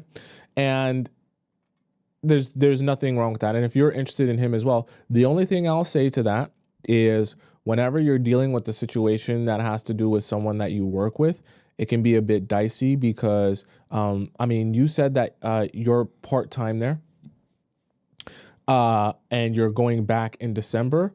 Just the only thing about going on a date or dating someone that you work with, sometimes it can become awkward in the workplace when things might not work out, or let's say, he crosses a boundary or does something you don't like and you're withdrawing yourself, then he sees you at work and he thinks that you owe him something because you guys are working together. That can become a little bit dicey and it become hard to kind of set boundaries. But if you're asking me specifically if he likes you, then my answer to you is yes, 100%. He wouldn't be saying that for no reason. It's not a joke. Okay. Let's go on to our next question here, which comes from Rita. Okay. So Rita says, need advice. Greetings, Tomisin. I hope you are doing well. I am doing well. I hope you're doing well as well. As someone who expressed love and appreciation through cooking, I want to invite my man to my home for a meal, but I'm uncertain about the timing. Considering he is already showing significant interest, taking me to dates, treating me nicely, when would it be appropriate to extend this invitation? Also, as I'm committed to waiting until marriage, how can I clearly communicate my boundaries while still conveying my desire for quality time together? Thank you, and I appreciate your guidance. So you're saying that you want to invite him over so that you can cook for him, but you don't know how to bring that up in a way where without you to show him that you want that without being too like overtly upfront about that. I think the nice happy medium would be talking about, so you can do it like this. You can bring up one of your favorite meals to cook. And in the process of you bringing up one of your favorite meals to cook, you can mention that he's got to try your famous whatever. Let's just say lasagna. And he's like, oh, when can I try your famous lasagna? And then you can mention, you can try it one time when you come over, right? You don't have to do too much. And then when you say one time when I come over, then allow him the space to ask you, oh, when can I come over and try your lasagna, right? You're kind of like, you have to understand with men, you don't want to do too much where you're the one being the pursuer, but you do want to be strategic, even when you want something of laying the groundwork that he can then take that step forward. So you lay out that you have a famous dish. Obviously, he's going to say, what's the dish? You tell him about the dish. You make it sound super amazing, super nice, how you're going to do this, do that, right? Such an amazing dish. Everyone loves it. Then when you say, oh, I guess the next time you're going to be able to try it is when you come and, maybe one time I'll cook it for you. Then you let him say, when can you cook it for me? When can I come? I would love to, to experience that. Then that's your opportunity there to say, oh, well, I'm free, blah, blah, blah, blah, blah, blah, blah, blah. And you just set it up where he's the one kind of asking you because you made it enticing there. Okay. So that's your strategy there. So as it relates to being, waiting until marriage, this should be a conversation that you guys have had already. If you're saying that if you're referring to him as my man, meaning I'm assuming that the relationship is serious to a level where like it's understood by both of you. This is like exclusive and this is serious and this is long term. And if that's the case, then you should have already had the conversation about waiting until marriage. I don't think that you should be referring to someone as my man if he doesn't know that you're waiting until marriage. Okay? That should, like, those two things should be aligned. If you call someone my man, then that guy should be aware that you're waiting till marriage and be perfectly okay with that. If he doesn't know that, or you guys haven't had that conversation, I don't think you should be referring to him as my man, because that tells me that there's a level of emotional separation between you two, that you guys are still missing some understanding of each other or what the expectations are. And if that's the case, you can't call someone your man when there's still, not a complete understanding of what the expectations are. Because depending on who he is, how he is, and what he wants, that might either be music to his ears, and he might say, I perfectly am okay with that, or he might say, I'm not, ready. I don't want that for myself or for a relationship. In which case, that can't be your man if, you guys are on two different pages about something very important and impactful like that. Okay. Let's go on to our next question here. Let's see. Our next question comes from Cece. Okay. She says, did I make the wrong move? Okay. Good morning. So I have met a man and we've been talking for a good month, literally every day. I never really knew much on how the dating thing works because I'm 3 years separated from my ex-husband, okay, who I've been dating since, wait, what? I think you meant to say since 19, okay? I'm 32 now, and I've decided, wow, so you guys were together for a while. I've decided I want to start dating. How long was it that you've been single? 3 years. Okay, separate. All right. I met this man on Snapchat.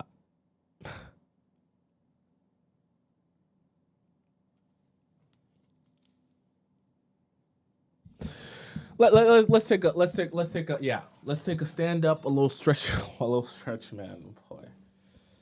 Oh boy. Whenever they say I met the guy on Snapchat, is like that's like horror. That's like horror story for me. Okay, I know some of you. Oh boy, man.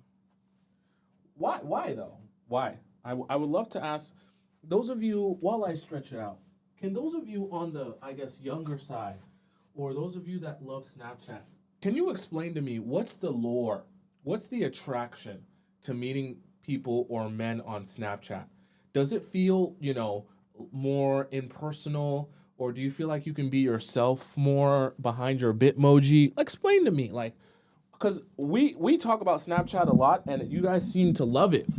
And I'm Gen Z, and I don't understand the lore behind it. So those of you that love Snapchat, can you explain to me what's the attraction behind meeting someone on Snapchat? I don't get it. And I'm Gen Z, so I'm supposed to get it. I met this man on Snapchat. He approached me not for posting crazy pictures. I don't post crazy things. So he approached you for your Bitmoji? Okay. To incriminate myself, to look stupid or used. He inboxed me asking for my number. We exchanged numbers. Then 3 weeks later, decided to finally link up and go on a little date. Maybe I'm confused. Chat, let me know. Is this an average experience on Snapchat? Get a message from a guy I met on there, have him ask me out, and go on it like that. Is that maybe I'm too removed from Snapchat? I'm not cool. I'm not hip. So I don't get how people interact on Snapchat. Is that a thing? Meet them on Snapchat. I add the random people. When I add the random people, we go out on dates from the Snapchat. I don't know. Let me know so that Sunset said yes, very average. Okay. Maybe I'm confused. All right. Everything was good. We had a good convo, laughs, etc. But should I mention we only had one date? Since the date, we've been talking, FaceTiming, etc. He will text me every morning when he's getting ready for work, and he would call me when he has free time throughout the day. My question is, how do I know this is serious or going to get serious?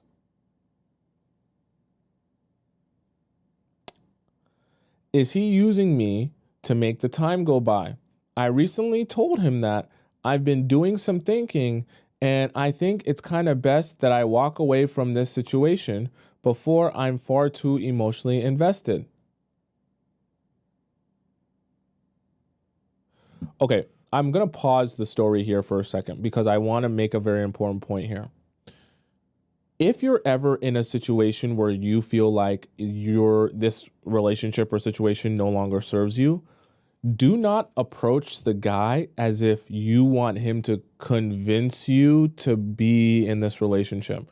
So what I mean by that is, if you're saying to yourself, I just want to end this, then just end it. Do not go to men and say, I've been doing some thinking and I think it's best for me to walk away, blah, blah, blah, blah, blah. Because what is he supposed to say? Either he's going to say, okay, right? It'll end, or he's going to fight for this and say, no, I don't want it to end. I want it to do this. And he's going to try to convince you to suck you back in, like not in a dirty way. But then what's the point? If you're going to get sucked back in, what's the point of even saying this in the first place? And if you're actually thinking about breaking up with him for reasons that are valid, then why get sucked back in? Okay. So I'm not saying don't express your feelings, but if you're there mentally, then just go through with it, or just stop talking to him. Don't halfway stuff, right? That's where you just get into this limbo state. Then he can come back and say, oh, but you told me that you didn't want this, so that's why I slept with another girl. And I was confused because when you said you wanted us to walk away from each other, I thought you meant that you just wanted us to be casual, but then we started talking again and now we're sleeping together, but I slept with another girl because Guys get to use this statement against you and make it very confusing from there. You don't want a confusion ship. I wanted to be here to get to know you and truly build something, but I don't know. My intuition's telling me otherwise. So what you're saying, you didn't mention this in your message, but what you're saying is you felt some sort of energy either on the date or throughout the process after dating him that you're just like, we're not on the same page here. And you've been married. So you know the difference between what it feels like to be on a serious level with someone versus what it's not feeling like in this situation with him. You're not an idiot. Your intuition and your soul and your spirit is speaking to you. I've come to learn that this isn't going to work out off the strength of you not really being able to show up for me in ways that a man should. Okay, so you know, because you've been married. I've been single long enough to know what I want and I don't want, and what I'll put up with and what I won't. What's for me, and what's not for me. I can't front. I was starting to catch feelings for you, but I got to protect myself at all costs. Oh, wow. You actually sent all of this. I thought the quote ended at the first sentence. You sent this entire paragraph to him.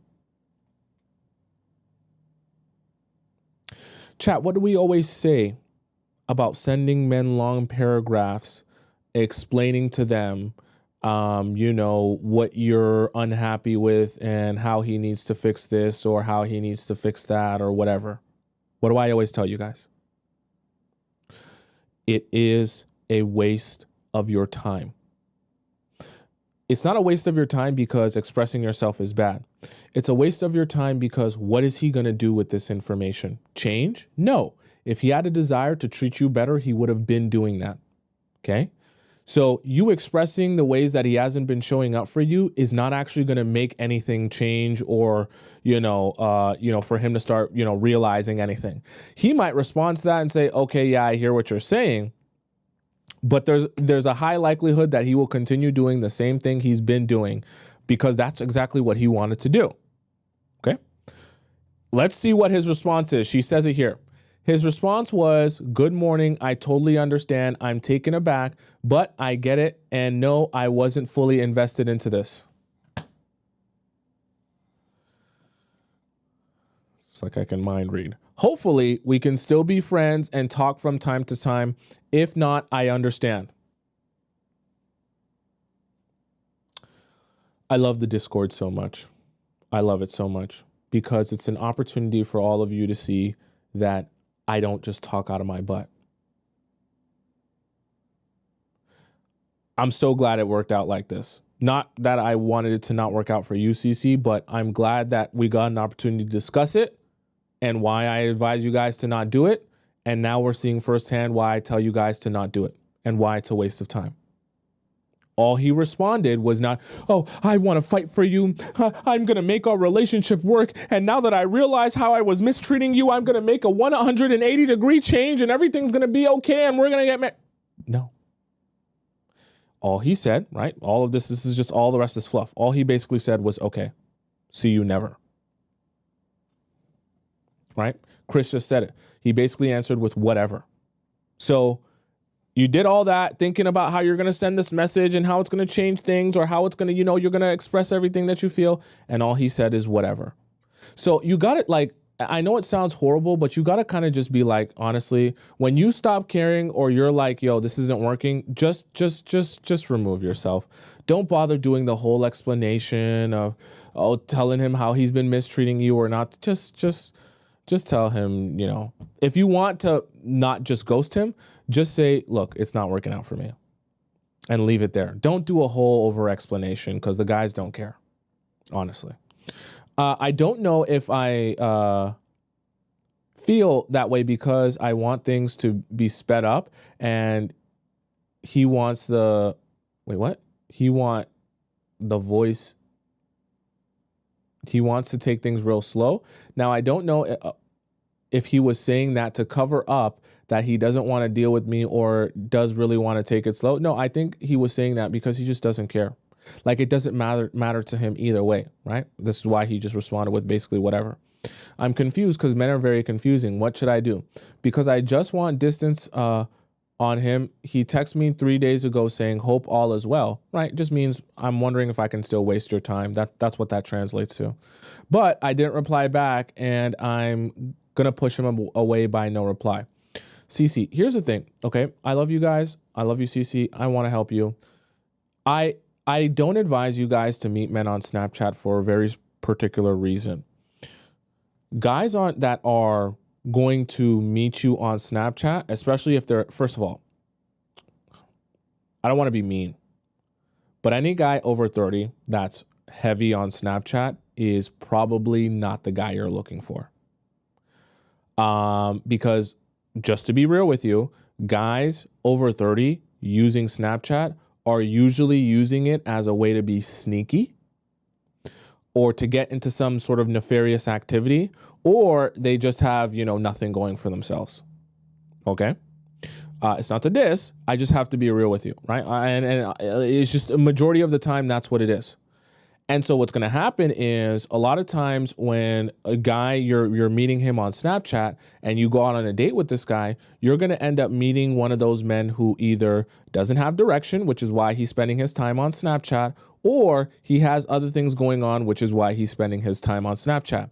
Either way, you end up with a less than ideal partner that you're on a date with, right? You're kind of like scraping the bottom of the barrel there. And you're always going to be unhappy if you're dating a guy who's obviously the bottom of the barrel. And that's kind of what you encountered here, right? You're dating a guy that doesn't seem to care too much about anything, that doesn't seem to be very intentional, right? He messaged you on Snapchat. It's not even a dating app. So he's not even really there to date. It's just kind of Snapchat and just kind of there. And a lot of times you just end up with a particular type of person and personality, which is someone who just is unserious, right? Do any of you know someone that you would describe as unserious? Just doesn't take life seriously, doesn't take relationships seriously, doesn't take friendships seriously. It's just unserious. That's the type of guys you'll meet a lot of times on Snapchat. But the problem is you're looking for a man and eventually a husband. So you can't be dating men who are unserious. And it doesn't even necessarily mean he's a bad person. And I can't say that he was trying to play you or anything like that. What I will say is he just sounds very unserious. But the problem is if a guy's unserious, how is he supposed to protect and provide for you, right? You're looking for a serious man. You got to leave the unserious men to be on Snapchat forever. And when they're looking for a real relationship, they'll be able to scrape the bottom of the barrel themselves. You all that are here on Players Club, you don't interact with the Snapchat men. Leave that to the other women who aren't on the Players Club that don't understand the stuff that we talk about. And you only let the high value men get access. Okay, this is no diss, but do you honestly think to yourself, the men who are raking in millions of dollars, right? Really successful, doing a whole bunch of stuff. Do you really think they're spending a lot of time on Snapchat? Like, I hate to diss a whole app, but I just really want that to like soak in and you to answer that for yourself and for me. If you think that the men who are really successful, got a lot going on, are spending a lot of their time on Snapchat and messaging random strangers that they've never met. I'll let you answer that for yourself. Let's go on to our next question here. We'll do one more. Okay. CC sent another one. Let's give someone else a chance to get their question answered. So I'll do one of these first. So Sammy says he left me because he thinks I'm not interested in him anymore. I ignored him for a day because of bad behavior, and he told me he wanted to break up because he feels I'm not interested in him as I used to be. I called him and reassured him that I do love him, but I told him I'm not going to beg for him to stay with me. So he hung up the phone and blocked me. How likely is it that he'll come back?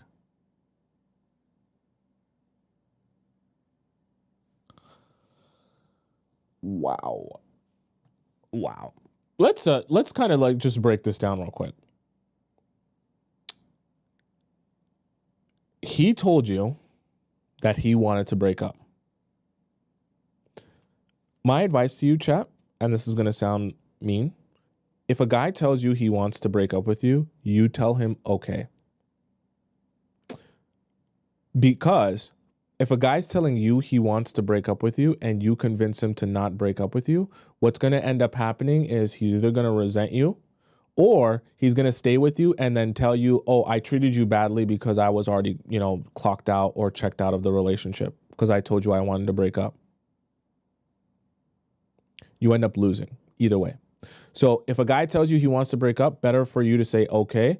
And then if he decides, no, that was a mistake and you still actually want to be with him, then let him come back because he feels, oh, I'm actually wanting this relationship again. Because if you kind of, try to convince guys to want this again, he will then treat you badly and blame it on the fact that he wanted to break up. So don't do that. So he said, he says he broke up with you because he felt like he wasn't as interested, that you're not as interested in him as you used to be. That sounds like a guilt trip, okay?